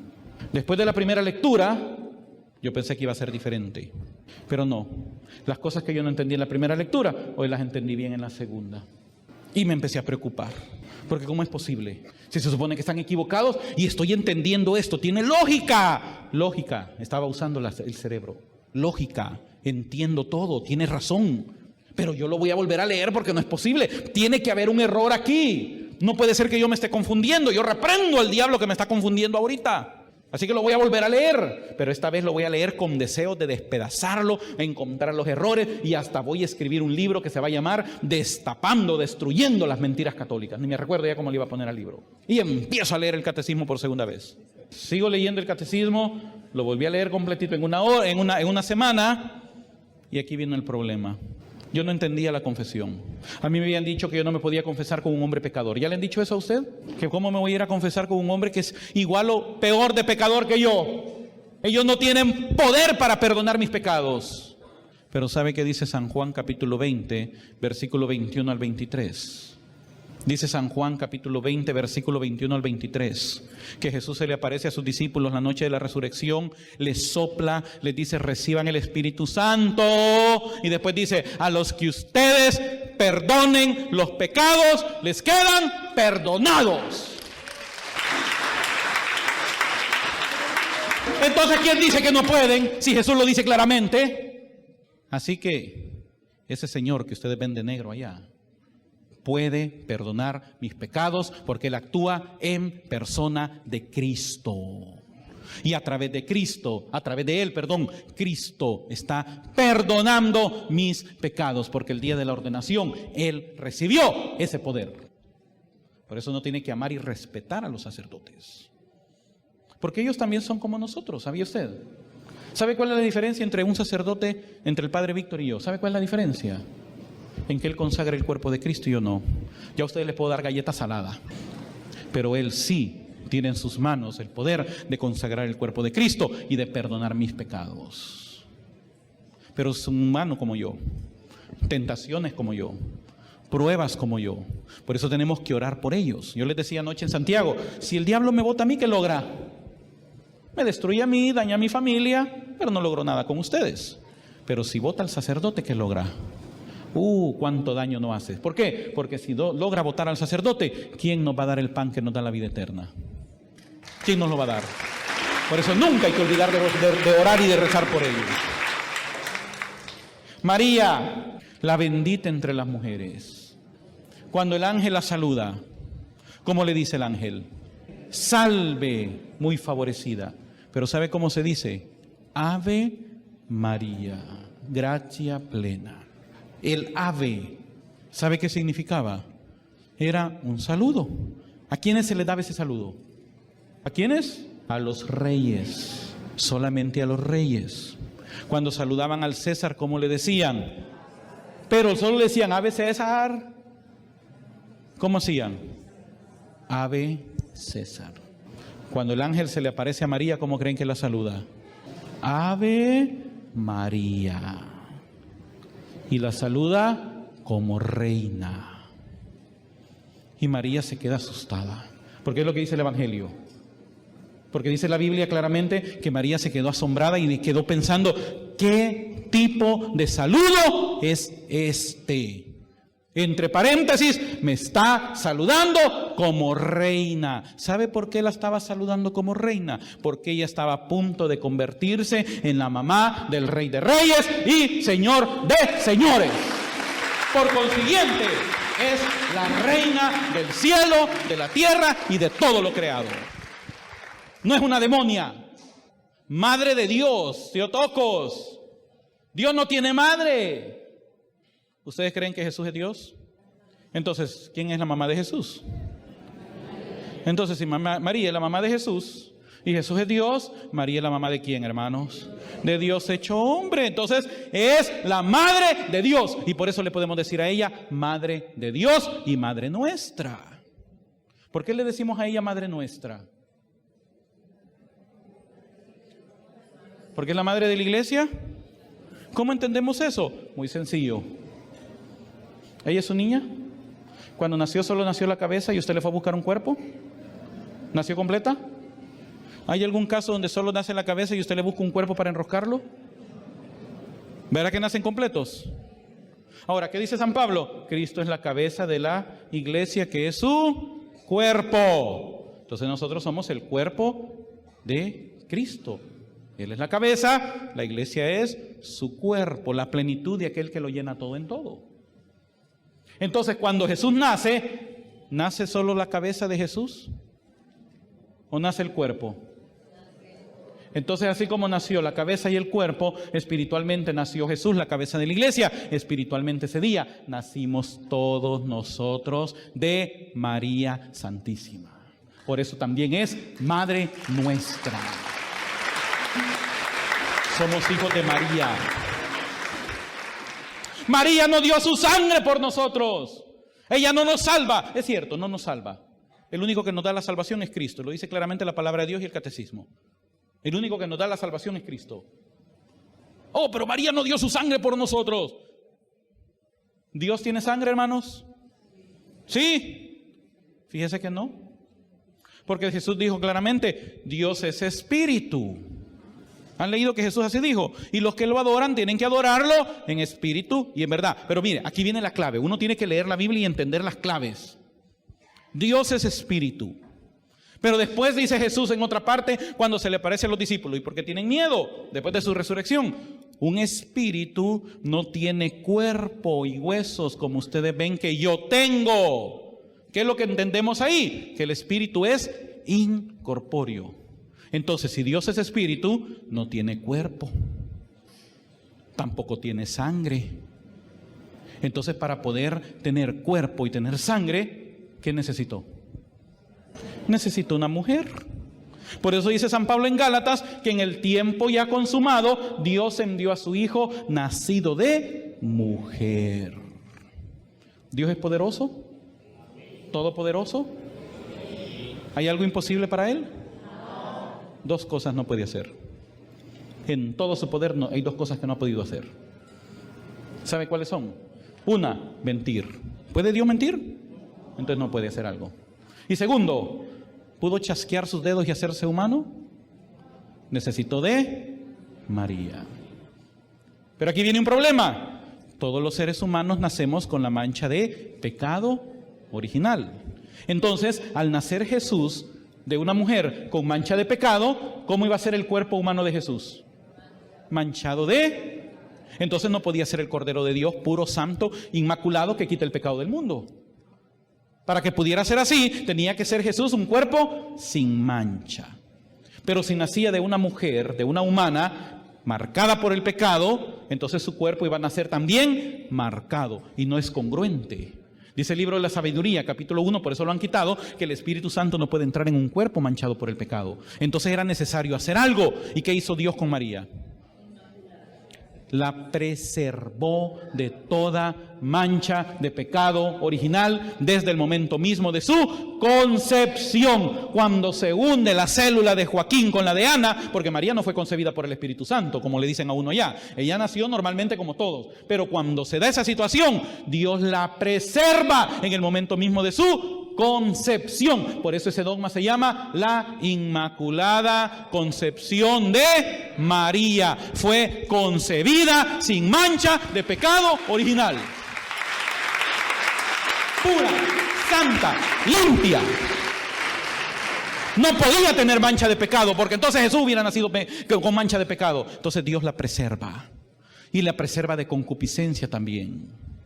Y en el debido momento se cumple el plan, y Dios mismo, hermanos, el Rey de Reyes, el Señor, el Creador, que dice la Biblia que ni los cielos ni la tierra lo pueden contener, que lo que hace, se engendra en ella, por obra del Espíritu Santo, y crece en su vientre. Y María le da la parte humana a Jesús. Y cuando nace Jesús, Él nace siendo 100% Dios por ser hijo del Padre, 100% humano por ser hijo de María. Cristo no dio su sangre. No, María no dio su sangre. ¿Pero de quién era la sangre que tenía Jesús? Dios no tiene sangre. Entonces, ¿la sangre de dónde la sacó? Entonces, esa sangre que fue derramada en la cruz, mi hermano, ¿de quién era también? Entonces, ella también dio parte de su vida para nuestra salvación. No que nos salva, dio parte de su vida. Por eso es que la iglesia la llama también corredentora. Porque sin ella, es cierto, Cristo nos salva, pero sin ella no nos salvamos tampoco. Y yo cuando iba descubriendo todo esto, wow. Cuando empiezo a rezar el rosario, puerta del cielo, ruega por nosotros. ¿Cómo que puerta del cielo? No, Jesús dijo, yo soy la puerta y por el que entrare por mí será salvo. Entonces yo puedo entrar también por María.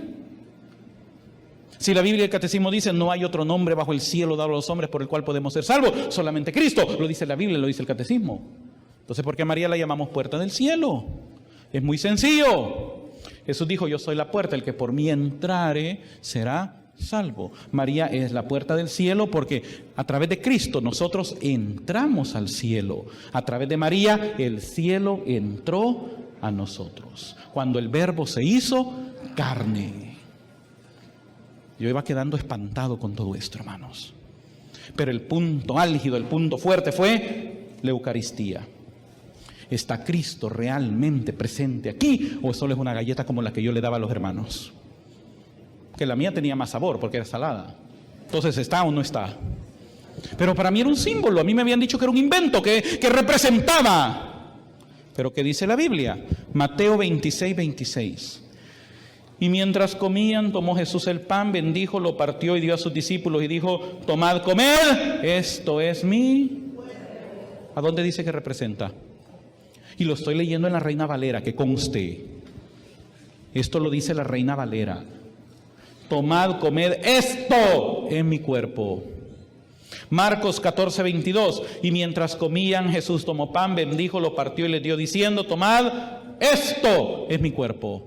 Ya van dos. Lucas 22:19. Y tomó el pan y dio gracias. Eucaristo.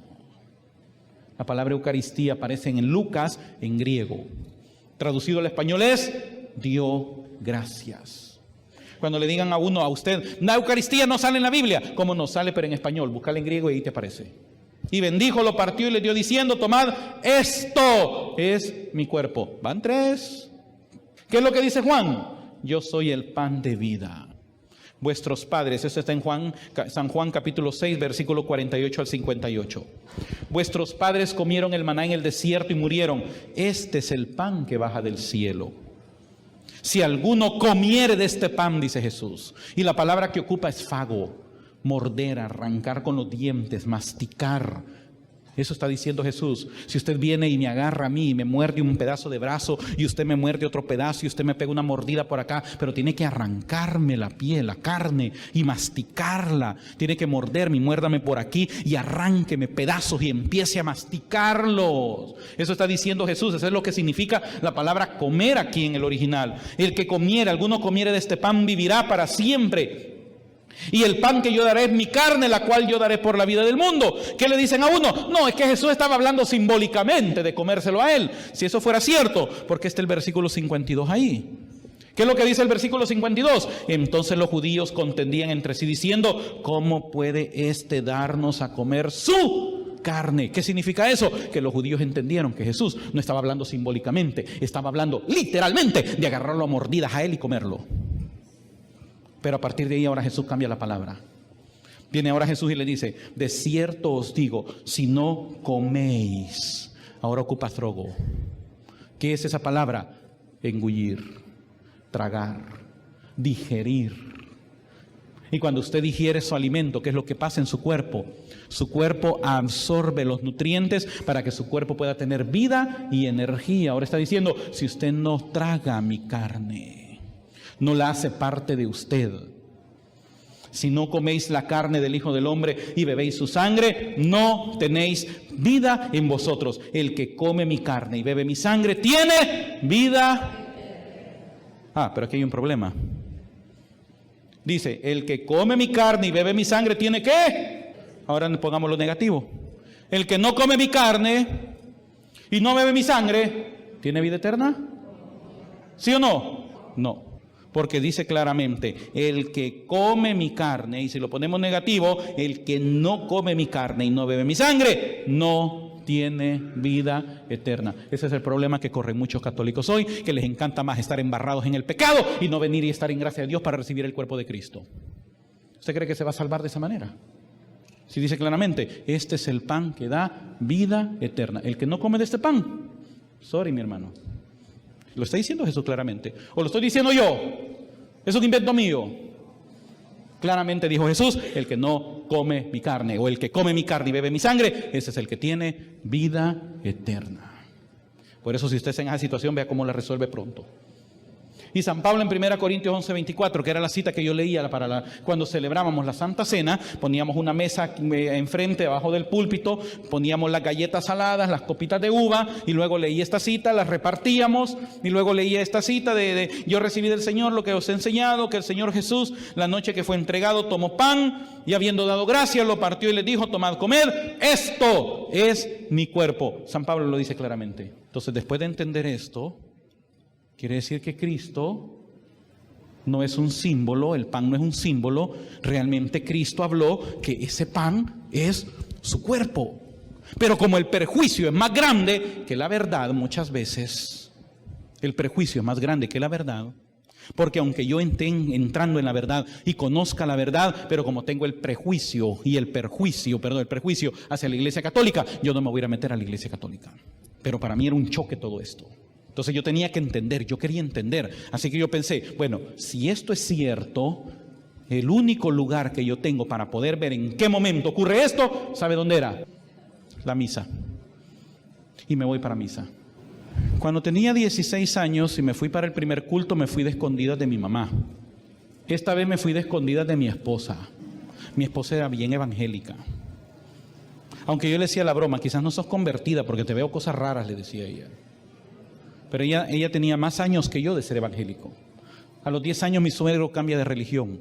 Y como ella tenía 10 años, a ella no le preguntaron opinión, ¿te querés ir con nosotros? ¿Te querés quedar en la iglesia? No, vámonos todos para el culto. Entonces ella creció prácticamente de los 10 años hasta que regresamos. Cuando yo me voy para esa primera misa, me siento atrás, en la misma parroquia donde yo crecí, pero esta vez no me senté atrás porque me quedara cerca de la salida, sino porque yo era pastor, había gente que me conocía y no quería que me fueran a ver, por eso me senté lo más atrás y lo más escondido que pude. Y ahora el sonido era excelente, habían pasado 20 años, el sonido era excelente, yo podía entender todo lo que estaban diciendo. Y empieza la misa, 8 de noviembre del año 2003, dedicación de la Basílica de Letrán. Comienza la misa en el nombre del Padre, del Hijo y del Espíritu Santo. Y luego pidamos perdón por nuestros pecados, lo mismo hacía yo en el culto. Hermanos, vamos a iniciar nuestro culto, vamos a leer un salmo y después vamos a pedirle al Señor perdón por nuestros pecados. Y eso hacía yo la entrada, el inicio, y después dejaba al ministerio de alabanza que pusiera a la gente contenta y después que los hiciera llorar y después les pasaba la balanza. Ya cuando los teníamos ya bien conmovidos, era más fácil que soltaran. Pero le digo, la manipulación de sentimientos, los sentimientos son peligrosos. La música es peligrosa. Y hay que tener cuidado con la música. Ya vamos a hablar de ese tema despuesito, si Dios lo permite. Entonces vengo yo, me siento atrás y la misa. Lectura primera, salmo, segunda lectura, evangelio. Después supe que había un calendario litúrgico. Después supe que estaba dividido entre ciclos A, B y C. Estamos terminando el ciclo C y vamos a empezar el ciclo A. Y entre semana hay 2 años, el año par y año impar. Estamos terminando el año par, vamos a entrar al año impar. Y están todas las lecturas de la Biblia completas. Entonces, ¿quién dice que la Iglesia Católica no lee la Biblia? Porque prefieren 1 hora de novela, 2 horas de novela más el noticiero y no leer 15 minutos su Biblia. Luego viene la consagración, el sacerdote enfrente. Y ese era el momento culmen. Aquí yo tenía que ver. Aquí yo iba a descubrir si realmente Cristo está o no está. Si esta es una verdadera invocación de demonio o realmente Cristo baja y desciende y se convierte en su cuerpo y su sangre. Y yo poniendo atención, no me arrodillé porque yo quería ver bien. Cuando todos se arrodillaron yo me quedé parado porque yo quería ver bien. Si yo me arrodillaba yo no miraba, pero parado sí pude ver bien. Y viene el sacerdote y dice: santo eres en verdad, Señor, fuente de toda santidad. Por eso te pedimos que santifiques estos dones por medio de la... ¿Qué palabra ocupa? Efusión de tu espíritu. De manera que sean para nosotros cuerpo y... eso fue todo ya. Cuando el sacerdote dijo, y por cierto, es el padre Óscar Rodríguez, rector de la Basílica Don Bosco. Él era mi párroco allá. Cuando él dijo eso, y dijo efusión, en el momento para mí fue así, se me iluminó. Yo dije, esa palabra es la clave, pero yo no sé qué significa. Esa es la clave, aunque no sé qué significa. Pero cuando terminó la misa, yo me fui para mi casa y agarré el diccionario. Vamos a ver qué quiere decir efusión, porque yo sé que esa palabra es la clave. ¿Y qué dice la palabra efusión? En el diccionario que yo tenía: traspaso de líquidos o derramamiento de líquidos sobre una superficie. Pero eso no me decía nada a mí.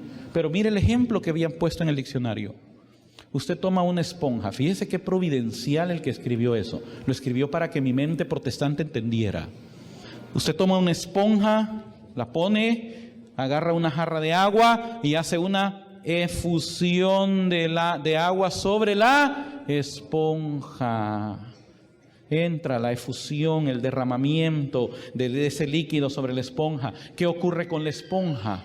Empieza a... Pero hasta ahí queda el ejemplo. Porque lo que hace la esponja es que absorbe el agua. Pero aquí viene la pregunta: ¿ahora la esponja se convierte en agua? No. Pero ¿qué ocurre aquí? Aquí sí ocurre un milagro. Porque cuando el sacerdote dice eso, el Espíritu Santo viene, hace la efusión sobre la oblea, sobre la copa de vino. La oblea de trigo absorbe a través del Espíritu Santo, penetra el Espíritu Santo, se riega, por así decirlo, pero no solamente entra, sino que cambia la sustancia de lo que está en esa mesa. Y a eso se le llama transubstanciación. Y a través de la efusión del Espíritu Santo, por el poder, la consagración que han recibido los sacerdotes, el Espíritu Santo transforma esa oblea de trigo y esa copa de vino en el cuerpo, la sangre, el alma y la divinidad de nuestro Señor Jesucristo. Y Cristo está presente en esa mesa. Él está presente en el altar. No, hombre, hermanos, yo cuando vi eso, Dios mío, si Cristo está aquí, hombre, y yo comiendo galletas saladas, no puede ser. Yo no hallaba qué hacer en ese momento. Entendí todo lo que tenía que entender. Cuando llega mi esposa y yo le digo, sentate, mamita, que vamos a platicar. Porque en ese momento yo decidí, yo no vuelvo. Yo ya había salido de la congregación, había pedido permiso para retirarme un tiempo, porque yo quería estar seguro. Yo le había dicho al Señor, yo me voy a retirar, yo no voy a seguir predicando. Seguí dando mis clases en la universidad, pero en la congregación ya no, porque yo quería estar seguro, yo ya no sabía qué creer. Entonces yo había pensado, voy a seguir estudiando y si descubro que realmente es el cuerpo de Cristo, si esta es la iglesia de Cristo, yo me salgo de todo y me vengo para acá. Pero si no, yo regreso a mi congregación y aquí no ha pasado nada y yo hice a darle con más ganas a los católicos. Pero cuando me di cuenta de todo esto, le digo a mi esposa, sentate. Yo no sé qué va a decir ella.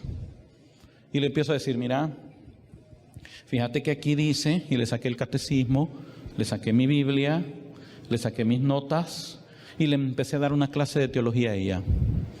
Ella sabe más que yo, sabe, que conste. Yo estudié, pero ella sabe mucho más que yo. Esa mujer tiene unas revelaciones, bueno, no unas revelaciones, tiene una sabiduría que Dios le ha dado. Y cuando yo le empiezo a contar y a explicar y a decirle todo, mira esto y esto es así, y esto es allá, y aquí, allá, ella solo me quedaba viendo.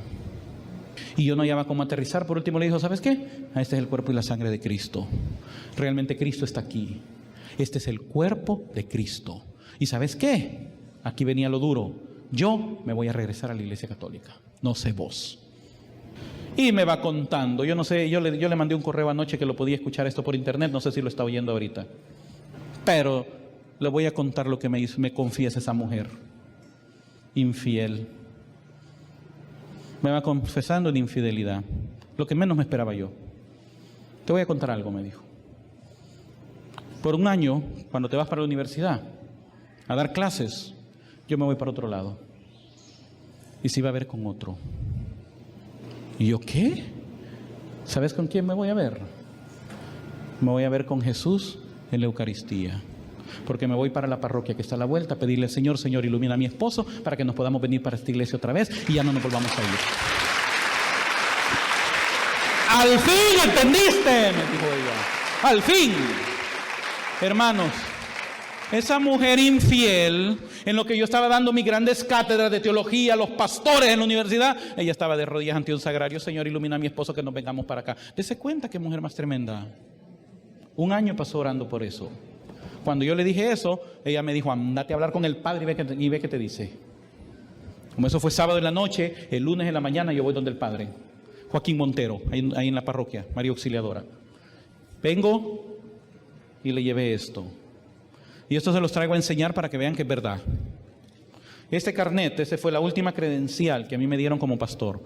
Y se la voy a leer. O no sé si el padre la lea, porque ayer la leyó el padre también allá, para que vean, que hagan constancia lo que aquí dice. Pero ¿necesitan los lentes, padre? Hoy si no. Acá está más claro que ayer.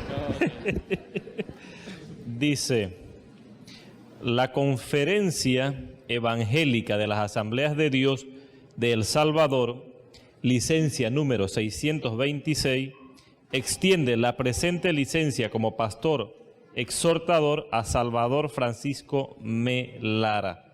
Esta fue la última credencial que yo renové. Pero dice más abajito, en tanto mantenga doctrina sana, vida de santidad y de vida comunión con esta conferencia. Si usted va a las Asambleas de Dios en El Salvador y pregunta por la licencia 626, ya andaba cerca del 666, fíjese. Si usted pregunta por la 626, no existe, no hay registro. Sí, pero el pastor Salvador no existe. No hay registro porque me borraron. Y sabe que no solamente me borraron de aquí, según ellos, yo también estoy borrado del libro de la vida, o sea que yo me voy a condenar junto con todos ustedes. Fíjese qué terrible. Cuando yo llego donde el Padre, le pongo al Padre en mi carnet y le digo al Padre Joaquín, mire, ¿qué tengo que hacer? Mire, hay que hacer esto, hay que hacer lo otro, pero ¿sabe qué? El párroco le puede dar mejor información, véngase. Y me lleva donde el párroco, Padre Oscar. Y le dice, Padre, el hermano es de otra religión, de otra iglesia, pero él quiere saber cómo puede incorporarse, así que ahí se lo dejo. Y me dejó con el Padre Oscar. Y yo le dije al Padre, mire, aquí está mi carnet, yo quiero saber qué tengo que hacer. Y el Padre me hizo una pregunta. Cuando te fuiste de la iglesia, ¿blasfemaste, renegaste, maldijiste públicamente la iglesia católica? No, le dije, yo solamente dejé de venir a misa y me fui para el culto.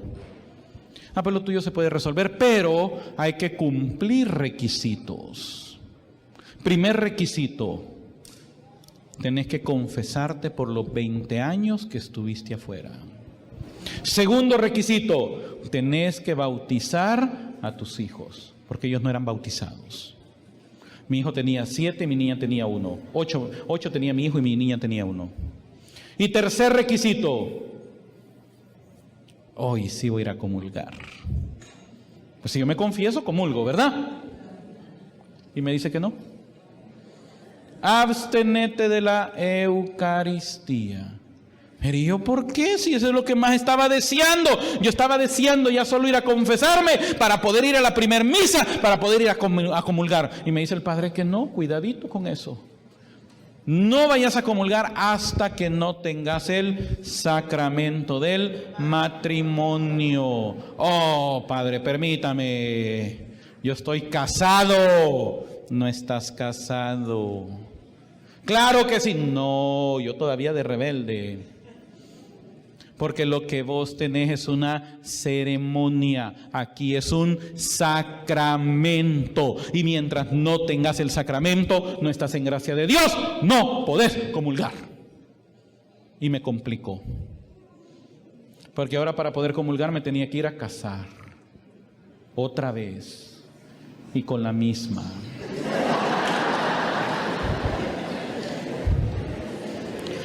Pero yo me he dado el lujo de casarme 3 veces. ¿Sabían ustedes que me he casado 3 veces?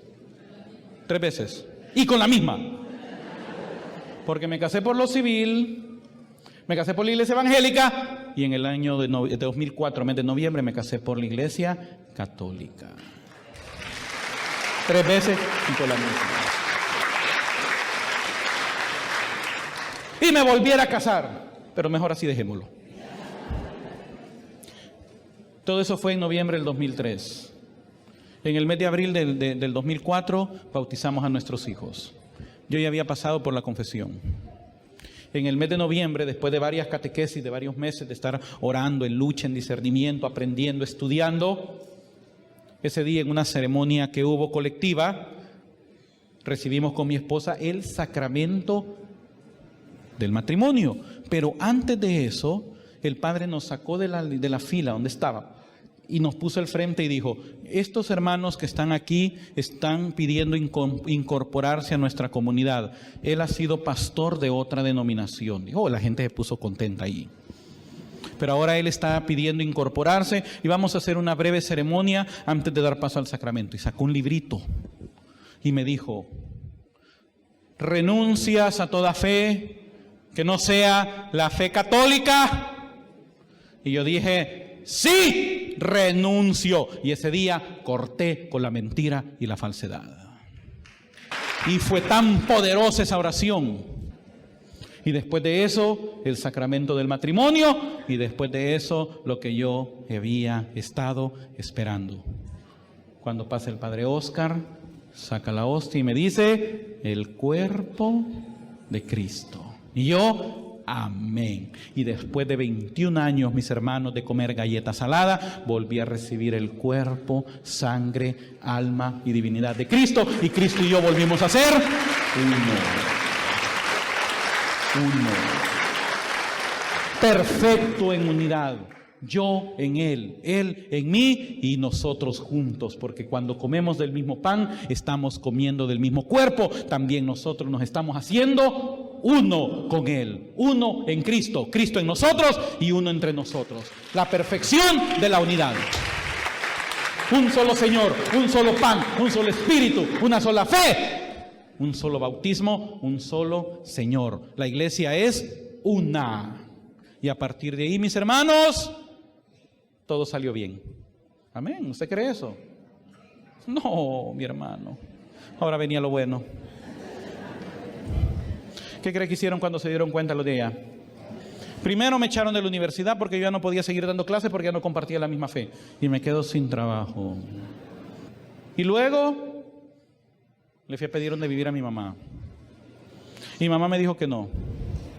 Por último me dijo que sí. Porque eso que yo había hecho era un gran pecado haberme ido para la iglesia católica. Y que no me iba a ayudar. Pero por último me dijo que sí con una condición. Que un plato de comida no se lo pidiera. Mi papá ya no me habló. Mi suegro dijo que habíamos hecho la peor de las infamias. Y los hermanitos me llamaban. Y lo más suave que me dijeron, con las otras cosas no las puedo decir, pero lo más suave, me llama una de las personas que más quería yo, más respetaba, mucho me quería ella también como pastor, y me dice: ya supe lo que hizo. Bien dice el proverbio, que el perro vuelve a su vómito. Eso fue lo más suave que me dijeron. Tienen prohibido hablarme. Los pastores de las asambleas de Dios, que eran mis amigos, no me pueden hablar. Solo uno me habla de escondidas. Porque yo para ellos soy condenado. Cuando los miro en la calle, ellos me miran, inmediatamente ellos ven para otro lado y se pasan la calle. El domingo fui a una barbería, y cuando estaba en la barbería, venía hacia la barbería uno que había sido alumno mío en la universidad, y cuando me vio, no entró, se fue mejor. Antes me molestaba y me dolía, yo decía: pero ¿por qué actúan así? Ahora, yo cuando los miro, yo también veo para otro lado. Ya no me complico. Porque de todos modos no me van a saludar. Porque cuando uno se sale de ahí, hermanos, uno se vuelve en un apóstata. Así me llaman a mí. Y yo estoy ahorita para ellos bajo anatema. Usted sabe lo que significa anatema, ¿verdad? Estoy bajo maldición. Porque me salí de la verdad para volver a venirme para acá a la idolatría. Sin trabajo, sin dinero, porque se nos acabó el dinero. Iniciamos un negocio y nos fue mal. Y eso nos terminó de arruinar. Después no teníamos ni para comer. Y en la peor de la crisis, cuando estábamos ya cada vez tocando más bajo, cada vez más bajo, un día a mi esposa se le ocurre la idea de ir a vender huevitos, cascarones de huevos. Ella consiguió los cascarones, empezó a cortar papelitos, a echarlos ahí, a taparlos con pegamento, y se iba a una escuela a vender esos huevitos a 5 centavos de dólar. Ese primer día ella hizo como $2 o $3. Con esos $3 compró $1 de pan francés, 1 libra de frijoles y una bolsita de café instantáneo. Esa fue nuestra cena y nuestro desayuno del siguiente día y nuestro almuerzo. Y pasamos comiendo frijoles con pan francés y café 4 meses. Nosotros bajamos de peso que usted no se imagina. Hoy no, ya lo recuperé 4 veces, olvídese. Pero en esa época yo estaba flaquísimo. Y cuando me encontraba gente me decía, o alguien conocido, y que estás a dieta, o que estás enfermo, porque yo cara de enfermo quizás tenía también. ¿Y que estás enfermo? No, fíjate que me han puesto a dieta. Sí, me han puesto a dieta, que para que no había comida. Una dieta balanceada. Porque mi esposa sabía balancear los frijoles licuados con la sopa de frijoles y el casamiento. El casamiento es arroz con frijoles. Por 4 meses. Un día alguien me regaló $10. Ese día medio comimos mejor. Pero lo que me sobró, lo que yo logré agarrar, me fui a comprar una bolsa de refrescos en bolsa. Una bolsada con bolsitas de refresco. Y mi esposa se puso en la puerta de la escuela vendiendo sus huevos, y yo me puse en la puerta de la otra escuela, en la otra puerta de la escuela, vendiendo los fresquitos a 5 centavos también. Después que yo era pastor, teólogo, profesor de universidad, ahora estaba vendiendo fresquitos. No me denigra, ¿sabe por qué? Porque el Señor me enseñó la humildad, porque yo era soberbio. Y si yo era pastor, yo tenía una posición en la denominación, si yo era profesor, nadie lograba llegar tan alto como había llegado yo. Y ahora estaba vendiendo frescos. Hasta que entendí. ¿Y sabe cuándo entendí? Cuando ya topé. Y voy donde el padre Oscar. Y le digo: Padre, ya topé. No tengo trabajo. No me sale trabajo. La única esperanza de trabajo que yo tuve con American Airlines, me dijeron que no porque yo tengo 37 años y ya no puedo trabajar a esa edad. Entonces yo ya no sé qué hacer. Y yo sé que usted conoce a mucha gente y mucha gente lo conoce a usted. Deme un palancazo. No sé si ustedes entienden esa palabra, palancazo. Ok. Consígame, vea con quién me recomienda. Deme un palancazo. Yo le llegué a pedir trabajo al padre Oscar. Y él me dice, permíteme, no te movas. Y se salió de la oficina. Al rato regresa con 3 bolsas de comida. De la comida que le dan a las viejitas pobres de ahí de la parroquia. Y les dan una cada semana o cada 15 días, no sé. Pero a mí me llevaba 3. Y yo cuando vi eso, no, padre, yo no le vengo a pedir comida. Pero tenés hambre, me dijo. Eso sí. Pues tomá, me dijo. Y la otra semana venís por más. Hasta que consigas trabajo. Mire, yo iba para la casa con las 3 bolsas, porque yo no podía ni caminar con las 3 bolsas, apenas iba, porque sí me las surtió bien. Ese día nos pegamos un banquete, hermano, porque iba pollo, iba leche, mis hijos tenían 4 meses de no tomar leche, puro cafecito, iba cornflakes, pero ¿qué va? Mire, esa noche fue una gula. Y el siguiente semana fui por otras bolsitas. La tercera semana ya no fui. ¿Sabe por qué? Porque en esos días el Señor nos dio trabajo a mi esposa y a mí. Y empezamos a subir. Y en ese momento mi mamá, cuando vio que ya teníamos trabajo, nos dijo, bueno, ahora se me van de la casa. Espérese que logre un poquito más. No, se me van ya. A los días me aparece una notita debajo de la puerta con una orden de un juzgado de familia que teníamos que presentarnos porque mi mamá había ido a poner una demanda por violencia psicológica y que nos daban 3 meses para irnos. Ok, está bien, nos vamos. Y nos fuimos. Hermano, es muy doloroso para uno cómo la familia se le viene encima. Es muy doloroso para uno ver lo que eran sus amigos, sus hermanos con los que jugábamos, platicábamos, bromeábamos, predicábamos y que ahora yo soy su enemigo para ellos. Realmente doloroso. Pero yo me pongo a pensar en una cosa, vale la pena el precio. San Pablo dijo claramente, yo lo tengo todo por basura con tal de lograr a Cristo. Y eso es lo que hemos hecho nosotros. Todo que quede. Yo tengo a Cristo. Y ya tengo 4 años de andar visitando comunidades en varios países. El Señor me dio la oportunidad de un día llegar a Radio María. Y esa historia no la conté anoche, la voy a contar ahorita rapidito. Trabajando para un ministerio en California, un día en El Salvador me dice el padrino de mis hijos. Mire, hermano, me dijo, le he hecho un contacto bueno, me dijo, venga. Él había ido a un almacén, a una tienda, a un lugar donde vendían equipos de cocina. Él estaba por poner un restaurante. Y cuando vio la alcancía de Radio María El Salvador, y le preguntó, ¿y esta emisora? Oh, ya le contaron la historia de Radio María. Y le digo, mire, yo tengo un amigo, le dijo, que ha sido pastor y ahora él está predicando y él anda viajando y anda dando su testimonio. Y le dice la señora, una hormiguita de la radio, y esa persona le debería de conocer el padre, el director, el padre Hilario Contrán. Y le habla al momento, mire, aquí tengo una persona que dice que conoce a alguien que ha sido pastor y ahora está en la iglesia católica. Y el padre dijo, tráiganmelo. Así que el jueves en la mañana yo voy donde el padre Oscar. Padre Hilario. Y ya le cuento mi testimonio y empiezo a platicar con él y me dice, ¿y te gustaría tener un programa en la radio? Bueno, si usted me lo da, yo encantado. Entonces vamos a ver, ¿cómo le llamamos? Regreso a casa no, porque ya hay de uno. Y no. ¿Sabes cómo le vamos a poner? Me dijo, pongámosle Camino hacia Roma, me dijo. Mira, niña, le dijo a la de programación, ¿qué horarios tenemos disponibles? Y le dice, lunes a las 11 de la mañana. Entonces, lunes 11 de la mañana, Camino hacia Roma. Este lunes empezás. Y era un jueves. Y hoy en noviembre cumplimos ya 3 años de estar transmitiendo Camino hacia Roma. Y por la providencia de Dios, el año pasado conocí al padre Víctor y ahora Camino hacia Roma se transmite también en Panamá, se transmite en Ecuador y solo Dios sabe hasta dónde. ¿Y sabe cuál es mi objetivo? Gloria al Señor. ¿Y sabe cuál es el objetivo?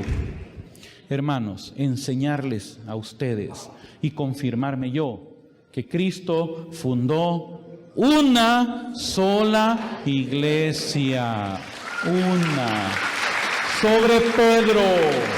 Jesús le dijo a Pedro, tú eres Pedro, y sobre esta piedra edificaré mi iglesia, porque la iglesia es una, santa, católica y no hay más iglesias, solo una iglesia es nuestra iglesia. Amén, gloria al Señor, gloria al Señor. Yo quiero invitarlo a que nos pongamos de rodillas si usted puede, porque ya va a venir el Santísimo. Y hagamos una oración ahorita. Si usted puede venir de rodillas. Señor, te damos las gracias. Gracias por tu amor, por tu misericordia, Señor. Gracias te damos, Señor, porque no merecemos estar aquí. Pero tú en tu infinita misericordia, Señor, has tenido a bien llamarnos a formar parte de este redil, de tu iglesia, a ser miembros de tu cuerpo, piedra viva de este edificio santo que es tu iglesia, Señor. Queremos darte gracias por tu iglesia, Señor, porque a pesar de que es humana, conformada por nosotros los humanos, pero también es divina, porque tú fundaste esta iglesia, Señor. Tú permitiste que este sea el medio donde a través de esos sacramentos que tú instituiste, nosotros podamos llegar a la salvación.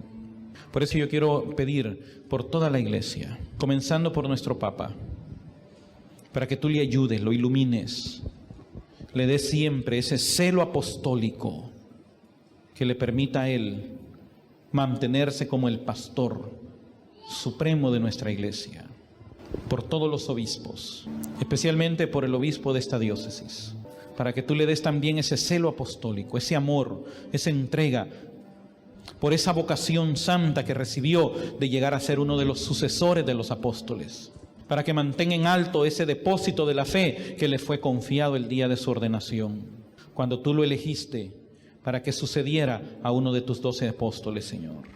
A cada uno de los presbíteros que colaboran con él, para que trabajen en armonía, en paz, en obediencia.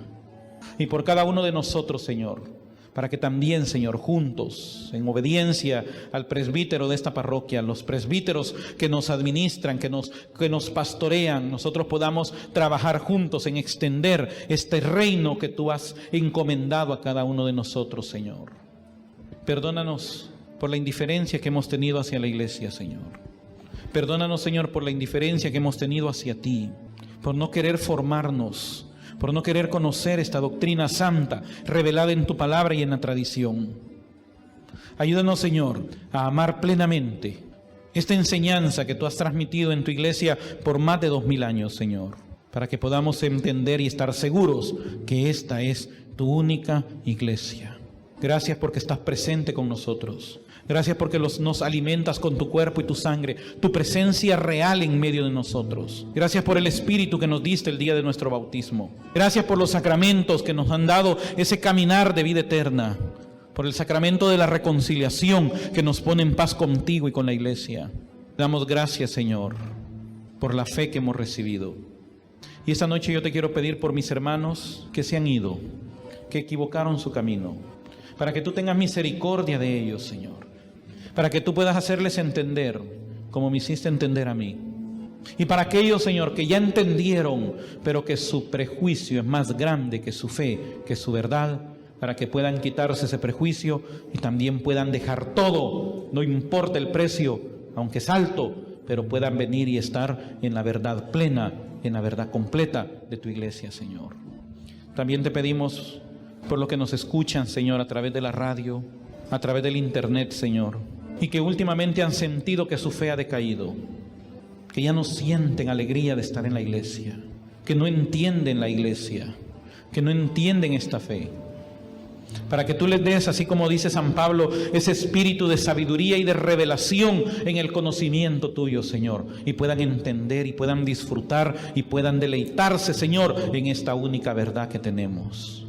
Para que estas palabras hayan quedado en su corazón y le hayan permitido afirmarse y darse cuenta que no tiene que ir a comer otro alimento. Tenemos una mesa santa donde tú mismo te ofreces por nosotros para alimentarnos y darnos vida eterna. Ayúdanos, Señor. Ten misericordia de todos nosotros. Gracias, Señor.